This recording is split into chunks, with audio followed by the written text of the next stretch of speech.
ഹരേ കൃഷ്ണ. എല്ലാവർക്കും ഇന്നത്തെ ക്ലാസ്സിലേക്ക് സ്വാഗതം. നമുക്കിന്ന് ഒരു പ്രാർത്ഥനയോടുകൂടി ക്ലാസ് തുടങ്ങാം. ഹരേ കൃഷ്ണ.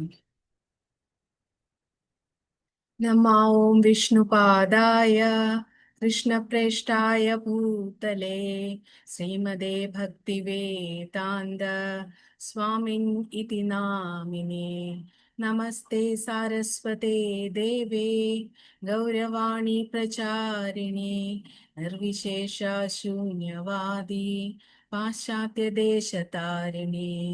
ജയ ശ്രീകൃഷ്ണ ചൈതന്യ പ്രഭു നിത്യാനന്ദ ശ്രീ അദ്വൈത ഗദാധര ശ്രീവാസാദി ഗൗരഭക്തവൃന്ദ.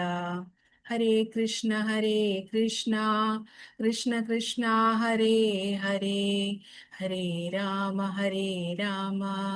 രാമ രാമ ഹരേ ഹരേ. ഹരേ കൃഷ്ണ.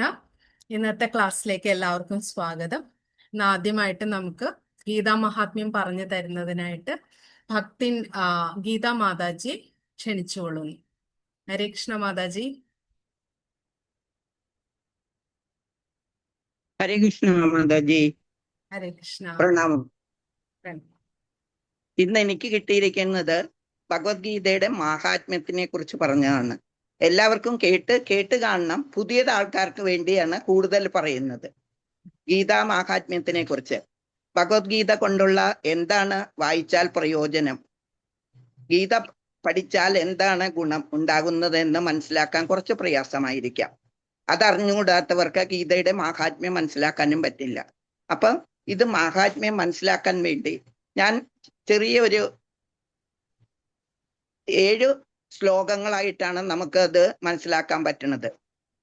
അപ്പൊ ആദ്യത്തെ ശ്ലോകം എന്താന്ന് വെച്ചാല്, ഗീതാശാസ്ത്രമിതം പുണ്യം യപ്പടേ പ്രയതാപുമാൻ വിഷ്ണു പദമമാപ്നോതി ഭയശോകാദിവർജിതഃ. ഭഗവത്ഗീതയിൽ കൊടുത്തിട്ടുള്ള തത്വങ്ങളെ സ്വീകരിക്കുന്ന ആൾക്ക് ജീവിതം പൂർണ്ണമാക്കാനും ജീവിത പ്രശ്നങ്ങൾക്ക് ശാശ്വതമായ പരിഹാരമുണ്ടാക്കാനും കഴിയും. ഭഗവത്ഗീത അതീന്ദ്രിയ സാഹിത്യം എന്നാണ് പറയുന്നത്. അത് വളരെ ശ്രദ്ധയോടുകൂടി വായിക്കണം. ഭഗവത്ഗീതയുടെ നിർദ്ദേശങ്ങൾ വേണ്ടവണ്ണം പിന്തുടരുന്നവർ ജീവിതത്തിലെ എല്ലാ ദുരിതങ്ങളിൽ നിന്നും ഉത്കണ്ഠകളിൽ നിന്നും മുക്തരാകുന്നു. ഭയശോകാദി വർജിതഃ എന്നാണ് പറയുന്നത്. ജീവിതത്തിലെ എല്ലാ ഭയങ്ങളിൽ നിന്നും വിമുക്തരാകുന്നു. അടുത്ത ജന്മം ആത്മീയ ജീവിതം കൈവരിക്കാനും സാധിക്കുന്നു. ഇത് ഭഗവത്ഗീതയുടെ ഓരോ അധ്യായങ്ങളും വരുന്നത് 18 അധ്യായങ്ങളും ഓരോ യോഗ ആയിട്ടാണ് ഇതാക്കുന്നത് ഭഗവാൻ പറഞ്ഞിരിക്കുന്നത്. ഭക്തി യോഗ, അങ്ങനെ ഓരോ യോഗ. എന്താന്ന് വെച്ചാൽ അതിന്റെ പ്രാധാന്യം ഭഗവാനും നമ്മളും തമ്മിലുള്ള ഒരു ബന്ധം സ്ഥാപിക്കലാണ് ഭഗവത്ഗീതയിൽ പറഞ്ഞിരിക്കുന്നത്. അപ്പം നമ്മൾ ദിവസവും ഓരോ ശ്ലോകമെങ്കിലും വായിക്കുകയാണെങ്കിൽ നാമും ഭഗവാനുമായിട്ടുള്ള ഒരു ബന്ധം കിട്ടുന്നുണ്ട്. അല്ലാന്നുണ്ടെങ്കിൽ നമുക്കൊന്നും ചെയ്യാൻ പറ്റില്ലല്ലോ. അതുകൊണ്ട് ഭഗവത്ഗീതയുടെ ഓരോ ശ്ലോകങ്ങളിലും നമുക്ക് അത്രയ്ക്ക് പ്രാധാന്യം ഉള്ളതാണ്. അപ്പം ഭഗവാൻ പറഞ്ഞിരിക്കുന്നത്, ഗീതാധ്യായേന ശീലസ്യ പ്രാണയാമപരസ്യ ച നൈവ സന്ധിഹി പ്രാപ്നോതി പൂർവജന്മ കൃതാനി ച. ആത്മാർത്ഥമായി ഗൗരവമായി ഭഗവത്ഗീത വായിക്കുന്ന ഒരാളെ ഭഗവത് കരുണയാൽ മുമ്പേ ചെയ്ത പാപങ്ങളുടെ ഫലം ബാധിക്കുകയില്ല. അപ്പോൾ നമ്മൾ ഭഗവത്ഗീത എങ്ങനെ വായിക്കണം എന്നാ പറഞ്ഞിരിക്കുന്നത്? നല്ല ആത്മാർത്ഥതമായിട്ട് വെറുതെ വായിച്ചു പോയാൽ പോരാ, ആത്മാർത്ഥതയോടുകൂടി നമ്മൾ അതിന്റെ അർത്ഥം മനസ്സിലാക്കി തന്നെ വായിക്കണം എന്നാണ് പറയുന്നത്. എത്ര എളുപ്പത്തിൽ നമുക്ക് റിസൾട്ട് കിട്ടാനാണ് ഭഗവാൻ ഇങ്ങനെ ഓരോ വഴി പറഞ്ഞിരിക്കുന്നത്. നമ്മളത് സൂക്ഷിക്കണ്ടേ? അപ്പോഴത്തേക്കും നമുക്ക് ഭഗവത്ഗീതയുടെ അവസാന ഭാഗത്ത് തന്നെ ഭഗവാൻ പറഞ്ഞിരിക്കുന്നത് എന്താണ്? സർവധർമാൻ പരിത്യാജ മാമേകം ശരണം വ്രജ അകത്വം സർവ പ്രാപീഷു മോക്ഷയിഷ്യാമി മാകുച്ച. സർവധർമ്മങ്ങളെയും ത്യജിച്ച് എന്നിൽ ശരണം പ്രാപിക്കാനാണ് ഭഗവാൻ പറഞ്ഞിരിക്കുന്നത്. എന്തുകൊണ്ടെന്നാൽ എല്ലാ പാപങ്ങളിൽ നിന്നും ഒഴിവാക്കാനാണ് നമ്മൾ പല പല വിദ്യകളും നോക്കുന്നുണ്ട്. പക്ഷെ ഭഗവത്ഗീത എത്ര നിസാരമായിട്ടാണ് ഭഗവാൻ പറഞ്ഞിരിക്കുന്നത്. അത് നമ്മൾ ഓരോ ദിവസവും വായിക്കുകയാണെങ്കിൽ ഒരു ശ്ലോകമെങ്കിലും ദിവസം വായിക്കുക. എന്നാലേ നമുക്ക് അതിന്റെ പ്രയോജനം കിട്ടുള്ളൂ. അത് വായിച്ചാൽ മാത്രം എങ്ങനെ വായിക്കണം? നമ്മള് നല്ല ആത്മാർത്ഥമായിട്ട് അതിന്റെ അർത്ഥം മനസ്സിലാക്കി തന്നെ വായിക്കണം എന്നാണ് പറയുന്നത്. ഹരേ കൃഷ്ണ. 2 ശ്ലോകങ്ങൾ പറഞ്ഞിട്ട് നിർത്തുകയാണ്. ഇനി അടുത്ത ശ്ലോകം അടുത്ത ഇതില്. ഹരേ കൃഷ്ണ. ഹരേ കൃഷ്ണ മാതാജി. വളരെ നന്നായിട്ട് നമുക്ക് ഗീതാ മഹാത്മ്യം പറഞ്ഞു തന്ന മാതാജിക്ക് നന്ദി പറയുന്നു. ഇനി അടുത്തതായിട്ട് നമുക്ക് ഹരിനാമ മഹാത്മ്യം പറഞ്ഞു തരുന്നതിനായി ഹെർ ഗ്രേസ് നളിന രുക്മിണി മാതാജിയെ ക്ഷണിക്കുന്നു. ഹരേ കൃഷ്ണ മാതാജി. ഹരേ കൃഷ്ണ. ഹരേ കൃഷ്ണ. എല്ലാവർക്കും നമസ്കാരം. ഇപ്പോ ഇന്ന് നമ്മള് എല്ലാ ക്ലാസ്സിലും ഇത് റിപ്പീറ്റഡ് ആയിട്ട് തോന്നുമായിരിക്കും. ബട്ട് നമുക്കത് നമ്മുടെ ഹൃദയത്തിലും മനസ്സിലും പതിയാനായിട്ട് നമ്മൾ ഇത് വീണ്ടും വീണ്ടും കേൾക്കുമ്പോൾ അതിന്റെ ഇമ്പോർട്ടൻസും അല്ലെങ്കിൽ അതിന്റെ മഹിമ എന്താന്ന് നമുക്ക് ശരിയായ രീതിയിൽ നമുക്ക് അറിയാൻ പറ്റും. അതുകൊണ്ടാണ് ഇത് ഹരിനാമം ഇത് കുറച്ചുകൂടെ ക്ലിയർ ആക്കുന്നത്. നാമസങ്കീർത്തനം യസ്യ സർവപാപ പ്രണാശനം എന്ന് പറയുന്ന പോലെ ഹരിനാമത്തിനെ പറ്റി എല്ലാ പാപങ്ങളിൽ നിന്നും അല്ലെങ്കിൽ ആരുടെ ദിവ്യനാമങ്ങളുടെ ശക്തി കൊണ്ട് അല്ലെങ്കിൽ സംഘം ചേർന്ന് കീർത്തനമാണോ അല്ലെങ്കിൽ സർവപാപങ്ങളുടെയും പ്രതികരണം നശിപ്പിക്കുന്നത് എന്താണെന്ന് അതാണ് ഹരിനാമം. അല്ലെങ്കിൽ അത് ഏറ്റവും പരമോന്നതമായ ഭഗവാൻ ഹരിക്ക് അതിന്റെ ഇത് ആ ഹരിയുടെ നാമങ്ങൾ ചൊല്ലുമ്പോ നമുക്ക് എല്ലാ പാപങ്ങളിൽ നിന്നും നമ്മൾ മുക്തരാവുന്നു. ഇത് 12ാം സ്കന്ധത്തില് ശ്രീമദ് ഭാഗവതത്തില് 12ാം സ്കന്ധത്തില് അത് അവസാനത്തെ ശ്ലോകം വിവരിക്കുന്നതാണ്.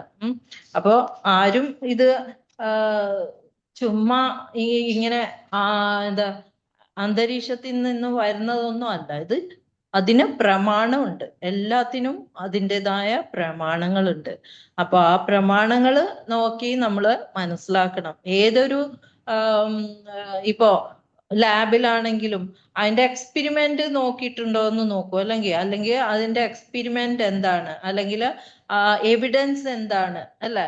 ഇപ്പോ ഞാൻ ഒരു മെഡിക്കൽ ഫീൽഡിൽ ഉള്ളതുകൊണ്ട് എല്ലാവരും ചോദിക്കുന്നു അതിന്റെ എവിഡൻസ് ഉണ്ടോ? ഒരു കേസ് സക്സസ് ആവുമ്പോൾ അതിന് എന്താ എവിഡൻസ്? അപ്പോ ലാബ് റിപ്പോർട്ട് എവിഡൻസ് ആണ്. അതുപോലെ നമ്മളൊരു ഹരിനാമത്തെ കുറിച്ച് മഹിമയെ കുറിച്ച് നമ്മള് ആധികാരികമായിട്ട് പറയുന്നുണ്ടെങ്കിൽ അവിടെ എവിടെ നിന്നാണ് ഇത് എവിഡൻസ്? അപ്പോ എന്താണ് നമ്മുടെ ശ്രീമദ് ഭഗവത്ഗീത അല്ലെങ്കിൽ ശ്രീമദ് ഭാഗവതം. ഇത് രണ്ടും വ്യാസന്റെ തന്നെ രചനകളിലൊന്ന്. അപ്പൊ നമുക്ക് മഹാഭാരതത്തിലൂടെ നമുക്ക് ഭഗവത്ഗീതയെ കിട്ടി. അതുപോലെ ശ്രീമദ് ഭാഗവതം കിട്ടുമ്പോ എന്താണ്? ഭഗവാന്റെ പ്രേമമാണ്, ഭഗവാനോടുള്ള പ്രേമമാണ് നമുക്ക് കിട്ടുന്നത്. അപ്പൊ അത് ഒന്നുകൂടെ ഉന്നത തലത്തിലുള്ളതാണ് ശ്രീമദ് ഭാഗവതം. അപ്പൊ അതിലെ ലാസ്റ്റ് ശ്ലോകമാണ് ഇത് പറയുന്നത്. നാമസങ്കീർത്തനം യസ്യ സർവപാപ പ്രണാശനം പ്രണാമോ ദുഃഖശമനം സ്തം നമാമി ഹരിംപരം. ആ ഹരിയുടെ നാമങ്ങൾ കാരണം നമ്മുടെ എല്ലാ ഭൗതിക ക്ലേശങ്ങളിൽ നിന്നും നമുക്ക് ശമനം ലഭിക്കുന്നു. അത് ഇതുപോലെ ചൈതന്യ ചരിതാമൃതത്തില് ആദിലീലയിൽ പറയുന്ന പോലെ കലികാലേ നാമരൂപേ കൃഷ്ണാവതാര നാമഹൈത്തേ ഹയ സർവ ജഗത് നിസ്താര. അപ്പോ ഇതിലെന്താണ്? ഈ കലിയുഗത്തില് ഇപ്പോ നമ്മള് ഭഗവാനെ കാണാൻ പറ്റുമോ എന്ന് ചോദിച്ചാല് ആർക്കും നമ്മുടെ ഇന്ദ്രിയങ്ങളുടെ പരിമിതി കാരണം നമുക്ക് ഭഗവാനെ ഒന്നും നേരിട്ട് കാണാൻ പറ്റില്ല. അല്ലെങ്കിൽ നമ്മുടെ ഈ ഭഗവാൻ നമ്മുടെ ചുറ്റും ഉണ്ടെങ്കിൽ പോലും, നമ്മുടെ ഹൃദയത്തിൽ നിവസിക്കുന്ന ഭഗവാൻ ഉണ്ടെങ്കിൽ പോലും നമുക്ക് കാണാൻ പറ്റില്ല. കാരണം നമ്മുടെ ഇന്ദ്രിയങ്ങളുടെ ഒരു ലിമിറ്റേഷൻ ഉണ്ട്, അല്ലെങ്കിൽ നമ്മുടെ ക്വാളിറ്റീസിന്റെ ലിമിറ്റേഷൻ ഉണ്ട്. അംശമാണ് നമ്മളെല്ലാം, ഭഗവാന്റെ അംശമാണ്. അപ്പോ പക്ഷെ പൂർണ്ണതയെ പോലെ കഴിഞ്ഞ ക്ലാസ്സിൽ പറയുന്നു, നമ്മളൊക്കെ മമയുവാംശോ ജീവലോക്കെ, നമ്മള് ഭഗവാന്റെ അംശങ്ങളാണ് എല്ലാം. പക്ഷെ അത് പൂർണ്ണമായ ഒന്നാണ് ഭഗവാൻ. അപ്പോ ഭഗവാന്റെ രൂപം അല്ലെങ്കിൽ ഭഗവാന്റെ നാമം ഈ കലിയുഗത്തില് ഭഗവാനെ പോലെ തന്നെയാണ്. മഹാമന്ത്രം ഇത് കൃഷ്ണാസ് അവതാരം, കൃഷ്ണയുടെ അവതാരമാണ് ഭഗവാന്റെ ഹരിനാമം. അപ്പൊ നമ്മള് ജപിക്കുമ്പോ, നമ്മുടെ നാക്ക് കൊണ്ട് ജപിക്കുമ്പോ നമുക്ക് എന്താ കിട്ടുന്നത്? ഭഗവാൻ തന്നെ. കാരണം ഭഗവാന്റെ നാമവും രൂപവും ഒരു വ്യത്യാസവും ഇല്ല. പിന്നെ പറയുന്നത് എന്താണ്? ഇത് ചൊല്ലുമ്പോ എന്താ നമുക്ക് കിട്ടുന്നത്? നമ്മുടെ ഹൃദയം ശുദ്ധീകരിക്കുന്നു. ചേതോദർപ്പണ മാർജനം, ഭവമഹാദാവാഗ്നി നിർവാപണം, ശ്രേയകൈരവ ചന്ദ്രികാ വിതരണം, വിദ്യാവതു ജീവനം, ആനന്ദാംബുതിവർദ്ധനം, പ്രതിപദം പൂർണ്ണാമൃതാസ്വാദനം. അങ്ങനെ ആ ഒരു ചൈതന്യ മഹാപ്രഭു പറഞ്ഞ 8 ശ്ലോകങ്ങൾ 1-ാമത്തെ ശ്ലോകമാണ്. അപ്പൊ ഇത് എന്താ സംഭവിക്കുന്നത്? നമ്മുടെ മിഥ്യാഹങ്കാരം നീങ്ങിപ്പോകുന്നു. നമ്മുടെ ഉള്ളിലുള്ള ഒരു ശത്രുവാണ് അല്ലെ അത്. പിന്നെ കാമക്രോധ ലോഭ മത മാത്സര്യം, ഇതെല്ലാം തന്നെ നമ്മുടെ ശത്രുക്കളാണ്, മനസ്സിന്റെ ശത്രുക്കളാണ്. നമ്മൾ എത്ര നന്നായിട്ട് ബിഹേവ് ചെയ്താലും നമ്മുടെ ഈ ശത്രുക്കൾ നമ്മുടെ മനസ്സിൽ ഉള്ളിടത്തോളം നമ്മള് ശുദ്ധരാവില്ല. അപ്പോ ഇത് ദുരഭിമാനം മാറ്റാനും, അല്ലെങ്കിൽ നമ്മൾ മറ്റുള്ളവരോടുള്ള ദേഷ്യം കുറയ്ക്കാനും, അല്ലെങ്കിൽ അത്യാഗ്രഹം കുറയ്ക്കാനും, ഇത് മാറുമ്പോ എന്താണ്? നമ്മള് ആത്മീയമായിട്ട് ഭഗവാനോട് കൂടുതൽ അടുക്കും. നമ്മുടെ ഐഡന്റിറ്റി എന്താണ്? നമ്മൾ ആരാണ്? നമ്മള് ആത്മാക്കളാണ്. എന്തിനു വേണ്ടി എടുത്തതാണ്? ഭഗവാന്റെ സർവീസിന് വേണ്ടി. ഭഗവാന്റെ സർവീസിന് വേണ്ടി നമ്മൾ ചെയ്യണമെങ്കിൽ ഭഗവാനെ അറിയണം, ഭഗവാനോട് അടുക്കണം. ഇതൊക്കെ നമുക്ക് ഈ ഹരിനാമത്തിലൂടെ മാത്രമേ നമുക്ക് ചെയ്യാൻ പറ്റുള്ളൂ. മാത്രമല്ല ഭഗവാനോടുള്ള സേവനം, ഭഗവാന് വേണ്ടി ചെയ്യുന്ന സേവനത്തിലൂടെയും ഭഗവാനെ അറിയാൻ പറ്റും. അപ്പൊ ഇത് നമ്മുടെ മെറ്റീരിയൽ സഫറിങ്സ് അതെല്ലാം കുറയ്ക്കുന്നു. പിന്നെ നമുക്ക് ഭഗവാനോടുള്ള സ്നേഹം കൂടുന്നു. വെറും മോക്ഷം മാത്രമല്ല, ബട്ട് ഇറ്റ് സ്റ്റേബിൾസ് എന്താ? Loving relationship. ഭഗവാനുമായിട്ടുള്ള ഒരു ലവിങ് റിലേഷൻഷിപ്പാണ് ഇത്. നമ്മൾ ചാൻറ്റ് ചെയ്യുമ്പോൾ, അല്ലെങ്കിൽ നമ്മൾ ഹരിനാമത്തെ കുറിച്ച് നമ്മൾ അറിയാനും ഹരിനാമം ചൊല്ലുമ്പോഴും. അപ്പൊ ഏറ്റവും നല്ലത് ഈ കലിയുഗത്തില് പറഞ്ഞ പോലെ ഭഗവാനും ഭഗവാന്റെ നാമങ്ങളും ഒന്ന് തന്നെയാണ്. അപ്പോ കഴിയുന്നതും നമുക്ക് നന്നായിട്ട് ഡെയിലി നമ്മൾ ഭഗവാനെ പറ്റി ഒരു തവണയെങ്കിലും, ഒരു മാലയെങ്കിലും ഹരിനാമത്തെ കുറിച്ച് ഹരിനാമം അല്ലെങ്കിൽ ഹരേ കൃഷ്ണ മഹാമന്ത്രം ചൊല്ലണം. ഒരു മാലയെങ്കിലും. ഒരു മാലയിൽ 108 ബീഡ്സ് ഉണ്ട്. ഓരോ മാലയും ഓരോ ബീഡും ഒരു തവണ നമ്മൾ ഹരേ കൃഷ്ണ കൃഷ്ണ കൃഷ്ണ ഹരേ ഹരേ, ഹരേ രാമ രാമ രാമ ഹരേ ഹരേ എന്ന് ചൊല്ലുമ്പോ ഒരു ബീഡ് ഇങ്ങനെ പുറകോട്ട് വലിക്കണം. അങ്ങനെ നമ്മൾ ചിലപ്പോ 7 മിനിറ്റോ 10 മിനിറ്റ് കൊണ്ട് ഒരു മാല തീർക്കാൻ പറ്റും. അപ്പോ നമ്മൾ 24 മണിക്കൂറിൽ നമ്മൾ 1 മിനിറ്റ് മാറ്റി വെച്ചാൽ മതി ഭഗവാന്. അല്ല, 24 മണിക്കൂർ നമുക്ക് ദൈവം തന്നിട്ടുണ്ട്. അതിൽ 1 മിനിറ്റ് നമ്മൾ മാറ്റി വെച്ചാല് 24 മിനിറ്റ് നമുക്ക് കിട്ടും. അപ്പൊ ഒരു 24 മിനിറ്റ് ഉണ്ടെങ്കിൽ നമുക്ക് 4 റൗണ്ട്സ്, അറ്റ്ലീസ്റ്റ് 3 റൗണ്ടെങ്കിലും നമുക്ക് ചാൻറ്റ് ചെയ്യാൻ പറ്റും. നമ്മൾ 24 മണിക്കൂറും നമ്മൾ ചോദിക്കുന്നില്ല. 1 മണിക്കൂറിൽ 1 മിനിറ്റ് നമ്മൾ ഭഗവാന് വേണ്ടി മാറ്റി വെക്കുക. അത് മനസ്സിൽ വെച്ചോളൂ.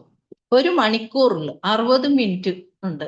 അപ്പൊ 60 മിനിറ്റിൽ 59 മിനിറ്റ് നിങ്ങൾ എന്ത് വേണമെങ്കിലും ചെയ്തു, 1 മിനിറ്റ് നിങ്ങൾ ഭഗവാന് വേണ്ടി മാറ്റി വെക്കുക. അപ്പൊ 24 മണിക്കൂറിൽ നമുക്ക് 24 മിനിറ്റ് കിട്ടും അല്ലെ. 24 മിനിറ്റിൽ 3 റൗണ്ട്സ് സുഖമായിട്ട് ചാൻറ്റ് ചെയ്യാൻ പറ്റും. 3 അല്ലെങ്കിൽ 4 റൗണ്ട്സ് പ്രാക്ടീസ് ചെയ്ത് വരുമ്പോഴേക്കും 4 മിനിറ്റ് എടുക്കാൻ പറ്റും. ഓക്കെ, അപ്പൊ ഇത് ഏറ്റവും നമുക്ക് ഇമ്പോർട്ടൻ്റ് ആയിട്ടുള്ളതാണ്. എല്ലാവർക്കും മനസ്സിലായെന്ന് വിചാരിക്കുന്നു. ഓക്കെ, ഹരേ കൃഷ്ണ. എല്ലാവർക്കും നമസ്കാരം, നന്ദി.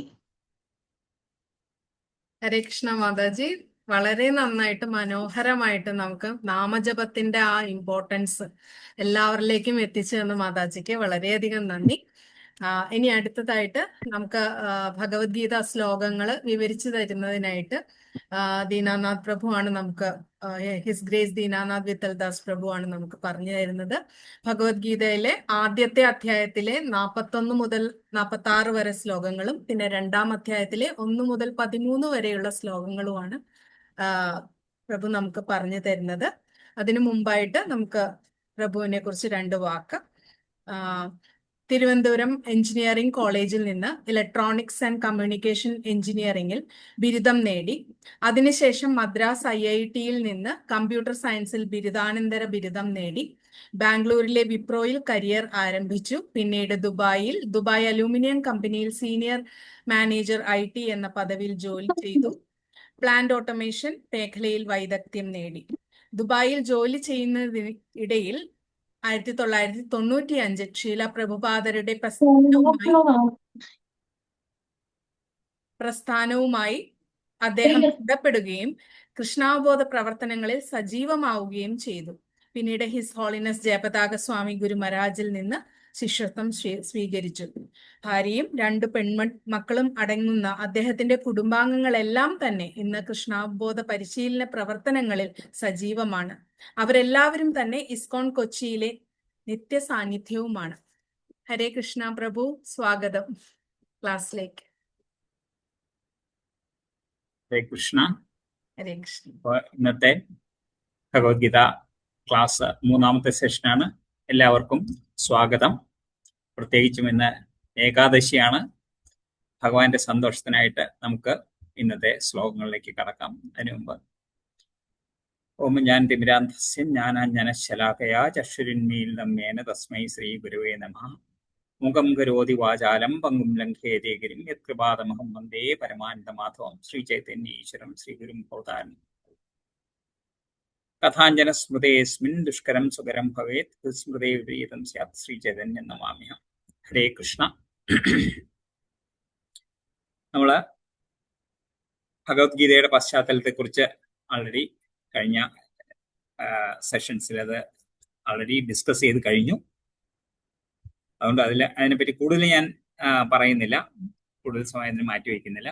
ഇപ്പൊ കുരുക്ഷേത്ര യുദ്ധത്തില് എല്ലാവരും യുദ്ധത്തിനായിട്ട് തയ്യാറെടുത്ത് നിൽക്കുകയാണ്. ധർമ്മക്ഷേത്രേ കുരുക്ഷേത്രം. ആ ധർമ്മക്ഷേത്രമായ കുരുക്ഷേത്രത്തിൽ എല്ലാവരും കൗരവരും പാണ്ഡവരും തയ്യാറായിട്ട് നിൽക്കുമ്പോൾ അർജുനൻ ശത്രുപക്ഷത്ത് ഉള്ളവരെ ആരുടെ അടുത്താണ് യുദ്ധം ചെയ്യേണ്ടത് എന്ന് അറിയാനായിട്ട് ശത്രുപക്ഷത്തിലുള്ള ആൾക്കാരെയൊക്കെ ഒന്ന് നോക്കി. അവിടത്തേക്കും അർജുനൻ പകച്ചുപോയി. പിതാമഹനായ ഭീഷ്മർ, ഗുരുവായിട്ടുള്ള ദ്രോണാചാര്യര്, മറ്റു ബന്ധുജനങ്ങള്, സുഹൃത്തുക്കള്, ഇവരെ എല്ലാമാണ് യുദ്ധം ചെയ്യാനായിട്ട് നിരന്ന് നിൽക്കുന്നത്. ഇവരെ കൊന്നിട്ട് വേണം തനിക്ക് രാജ്യം ലഭിക്കാനായിട്ട്. ഇങ്ങനെ ചിന്തിച്ചപ്പോഴത്തേക്കും അർജുനൻ തീരെ പരവശനായി പോയി, പരിഭ്രാന്തനായി പോയി. ജീവിതത്തിൽ ഇതുവരെ ഇല്ലാത്ത ഒരു വികാരത്തിന് ക്ഷത്രിയനായിട്ടുള്ള അർജുനൻ അടിമയായി. എന്നിട്ട് എന്ത് പറഞ്ഞു? എന്താണ് തീരുമാനിച്ചത്? ഞാൻ യുദ്ധം ചെയ്യാനില്ല എന്ന് കൃഷ്ണൻ എടുത്ത് പറയാണ്. ഓക്കെ, വെറുതെ പറയല്ല, ഞാൻ യുദ്ധം ചെയ്യില്ല എന്ന് പറയല്ല. കാര്യകാരണ സഹിതം ഓരോ കാരണങ്ങൾ ഇങ്ങനെ നിരത്തി വെച്ചിട്ട് പറയാണ്. മാത്രമല്ല, ക്ഷത്രിയധർമ്മ അഥവാ അർത്ഥശാസ്ത്രത്തിന്റെ നിർദ്ദേശങ്ങളെ ഒരു ക്ഷത്രിയൻ എങ്ങനെ പെരുമാറണം എന്നുള്ളതാണ് അർത്ഥശാസ്ത്രത്തിൽ കാണുന്ന പല നിർദ്ദേശങ്ങളും. അതിന്റെ തത്വങ്ങളെ എല്ലാം തന്നെ അതിനുപരിയായിട്ടുള്ള ധർമ്മശാസ്ത്രം അഥവാ നീതിശാസ്ത്രത്തിന്റെ തത്വങ്ങൾ ഉപയോഗിച്ച് ഖണ്ഡിക്കുകയാണ്. എന്നിട്ടാണ് പറയുന്നത് ഞാൻ യുദ്ധം ചെയ്യില്ല എന്ന് തീരുമാനിക്കുന്നത്. അപ്പൊ ഈ 1ാം അധ്യായത്തിൽ അർജുനൻ 4 കാരണങ്ങളാണ് നിരത്തിയിരിക്കുന്നത്. ഓരോന്നും കാര്യകാരണ സഹിതമാണ് കൃഷ്ണൻ എടുത്ത് പറയുന്നത് ഞാൻ യുദ്ധം ചെയ്യില്ല എന്ന്. 28 മുതൽ 30 വരെയുള്ള ശ്ലോകങ്ങളിൽ ബന്ധുജനങ്ങളോടുള്ള കരുണ, അവരെ വധിക്കുന്നതിൽ നിന്നും അർജുനനെ പുറകോട്ട് കൊണ്ടുപോകും. 31 മുതൽ 35 വരെയുള്ളത് ജീവാസ്വാദനത്തിന്റെ നഷ്ടം. അതായത് യുദ്ധത്തിൽ വിജയം വരിച്ചു എന്നിരിക്കട്ടെ, ആ യുദ്ധത്തിൽ വിജയം കിട്ടിക്കഴിഞ്ഞാൽ അതെ ആസ്വദിക്കുന്നത് എങ്ങനെയാണ്? രാജ്യം കിട്ടി രാജ്യഭരണം നടത്തുമ്പോഴത്തേക്കും ബന്ധുജനങ്ങളൊന്നുമില്ല നമ്മുടെ കൂടെ, പിന്നെ അതില് എന്താണ് രസം? അതിലെ ആസ്വാദനം എന്താണ്? അതുകൊണ്ട് എനിക്ക് അങ്ങനെ ഒരു രാജ്യം കിട്ടിയിട്ട് കാര്യമില്ല എന്ന് 31 മുതൽ 35 വരെയുള്ള ശ്ലോകങ്ങളില് 2ാമത്തെ കാരണം പറഞ്ഞിരിക്കുന്നു. 36 മുതൽ 38 വരെയുള്ള ശ്ലോകങ്ങളിൽ ഗുരുതുല്യരെ വധിച്ചു കഴിഞ്ഞാൽ കിട്ടുന്ന പാപം, അതിനെക്കുറിച്ചുള്ള പേടി. ഓക്കെ, അവർ തെറ്റ് ചെയ്തിട്ടുണ്ടെങ്കിൽ പോലും അവർക്ക് അവര് മാപ്പ് അർഹിക്കുന്നവരാണ്, അതാണ് ശരിയായിട്ടുള്ളത് എന്ന് അർജുനൻ പറഞ്ഞു. അത് മൂന്നാമത്തെ കാരണം. നാലാമത്തെ കാരണമാണ് ഇപ്പോൾ നമ്മൾ ചർച്ച ചെയ്തുകൊണ്ടിരിക്കുന്നത്. 39 മുതൽ 43 വരെയുള്ള ശ്ലോകങ്ങളിൽ കുലധർമ്മങ്ങളുടെ നാശം. അതിൽ 2 ശ്ലോകങ്ങൾ നമ്മൾ കണ്ടു, 39, 40. അതിലെന്താ പറഞ്ഞിരിക്കുന്നത്? അർജുനൻ, കുലം നശിക്കുമ്പോൾ കുലധർമ്മങ്ങളും നശിക്കുന്നു. വംശത്തിൽ ബാക്കിയുള്ളവർ, അവശേഷിച്ചവർ അധാർമിക പ്രവർത്തികളിൽ ഏർപ്പെടുന്നു. കാര്യം മുതിർന്നവരൊക്കെ പോയി കഴിഞ്ഞു, യുദ്ധത്തിൽ മരിച്ചുപോയി.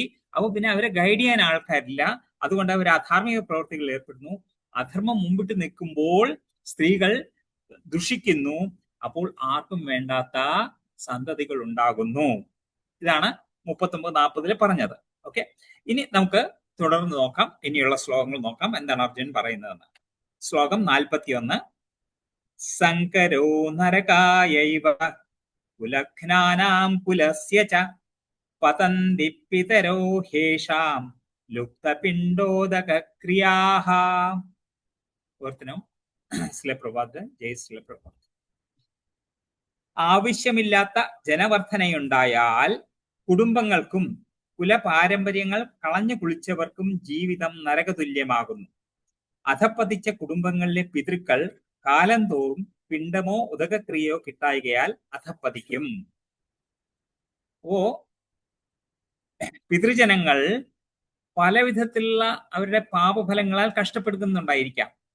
അല്ലെങ്കിൽ അവർക്കൊരു സ്ഥൂല ശരീരം കിട്ടാതെ പ്രേത ശരീരമില്ലാത്ത അവസ്ഥ, അതാണ് പ്രേത ശരീരം എന്ന് പറയുന്നത്, അതിൽ കുടുങ്ങിക്കിടക്കുകയായിരിക്കാം. അവരെ രക്ഷിക്കുന്നത് എങ്ങനെയാണ്? രക്ഷ നേടുന്നത് എങ്ങനെയാണ്? അവരുടെ പരമ്പരയിൽ വരുന്ന ആൾക്കാര് വിഷ്ണു പൂജ ചെയ്ത് ആ പൂജയുടെ നിന്നുള്ള വിഷ്ണു പ്രസാദം അവർക്ക് സമർപ്പിച്ച് അങ്ങനെയാണ് അവരെ ആ അവസ്ഥയിൽ നിന്നും മോചിപ്പിക്കുന്നത്. കുലധർമ്മം നശിക്കുമ്പോൾ ഇങ്ങനെയുള്ള രീതികളെല്ലാം തന്നെ, പരമ്പരയായിട്ട് നമ്മൾ ആചരിക്കുന്ന രീതികൾ, ഭഗവാന്റെ പൂജകൾ, ഇതെല്ലാം തന്നെ നശിക്കും എന്ന് അർജുനൻ കൃഷ്ണനോട് പറയുന്നു. ഇനി 42, 43 നമുക്ക് ഒരുമിച്ച് വായിക്കാം.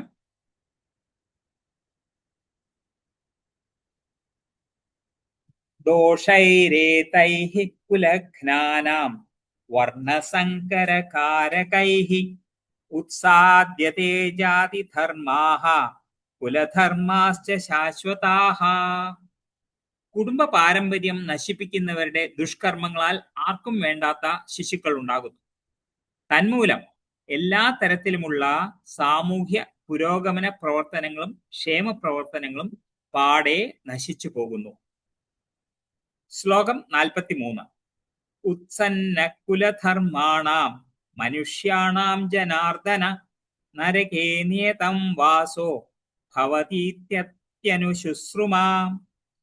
അല്ലയോ ജനാർദ്ദന, കുലധർമ്മങ്ങൾ നശിപ്പിക്കുന്നവർക്ക് എന്നും നരകത്തിൽ ജീവിക്കേണ്ടി വരുമെന്ന് ഗുരുപരമ്പര വഴി അറിഞ്ഞിട്ടുണ്ട്.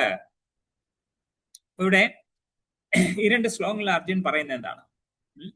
ഒന്ന്, നമ്മൾ ഇപ്പോഴത്തെ സമൂഹത്തിലാണെങ്കിൽ പോലും നമ്മൾ കാണുന്നത് ജനങ്ങൾക്കായിട്ട്, സമൂഹത്തിലെ ജനങ്ങൾക്കായിട്ട് പല വിധത്തിലുള്ള സാമൂഹ്യ പുരോഗമന പദ്ധതികൾ സമൂഹത്തില് നിലവിലുണ്ടായിരിക്കും. അതേപോലെ വർണ്ണാശ്രമധർമ്മം അഥവാ സനാതനധർമ്മം നിർദ്ദേശിക്കുന്ന നമ്മുടെ കുടുംബത്തിന്റെ ക്ഷേമത്തിനായിട്ടുള്ള പല പ്രവർത്തനങ്ങളും ഉണ്ടായിരിക്കും. ഓക്കെ, പക്ഷെ ശരിക്കും ആലോചിച്ചു കഴിഞ്ഞാൽ ഇവയെല്ലാം തന്നെ മനുഷ്യന്റെ ആത്യന്തിക മുക്തിയെ ലക്ഷ്യമാക്കിയിട്ടാണ്. ഇന്നൊരു പക്ഷെ നമുക്ക് തോന്നുന്നില്ലായിരിക്കും, കാണുന്നില്ലായിരിക്കും, നമ്മുടെ പ്രത്യക്ഷത്തിൽ അനുഭവത്തിൽ അങ്ങനെ അല്ലായിരിക്കാം. പക്ഷേ അതിന്റെ ഒറിജിനൽ ഉദ്ദേശ്യം എന്താണെന്ന് ചോദിച്ചു കഴിഞ്ഞാൽ മനുഷ്യനെ മുക്തിയുടെ തലത്തിലേക്ക് നയിക്കുക, ഡയറക്ഷനിലേക്ക് നയിക്കുക എന്നുള്ളതാണ്. അപ്പൊ കുലധർമ്മ നാശം എന്ത് പറ്റുന്നു വെച്ചാൽ ഈ പരമ്പരയായിട്ട് വന്നിരിക്കുന്ന ഈ രീതികളെല്ലാം തന്നെ തച്ചടയ്ക്കുന്നു. അങ്ങനെ പല കുഴപ്പങ്ങളും സമൂഹത്തിൽ വരുന്നു. നമ്മുടെ ജീവിതത്തിന്റെ അൾട്ടിമേറ്റ് എയിം ആയിട്ടുള്ള, ആത്യന്തിക ലക്ഷ്യമായിട്ടുള്ള വിഷ്ണുപദ പ്രാപ്തി എന്ന് പറയുന്നത് ഭഗവാനിൽ തിരിച്ചെത്തുക എന്നുള്ള ആ ലക്ഷ്യം തന്നെ ആൾക്കാർ മറക്കാനിടയാകും. ഇത് അർജുനൻ തന്നെ പറയുന്നതാണോ? സ്വന്തം അഭിപ്രായം പറയുന്നതാണോ? അല്ല. ഇവിടെ പറഞ്ഞിട്ടുണ്ട് എന്താണ്? ഗുരുപരമ്പര വഴി ഞാൻ അറിഞ്ഞിട്ടുണ്ട്.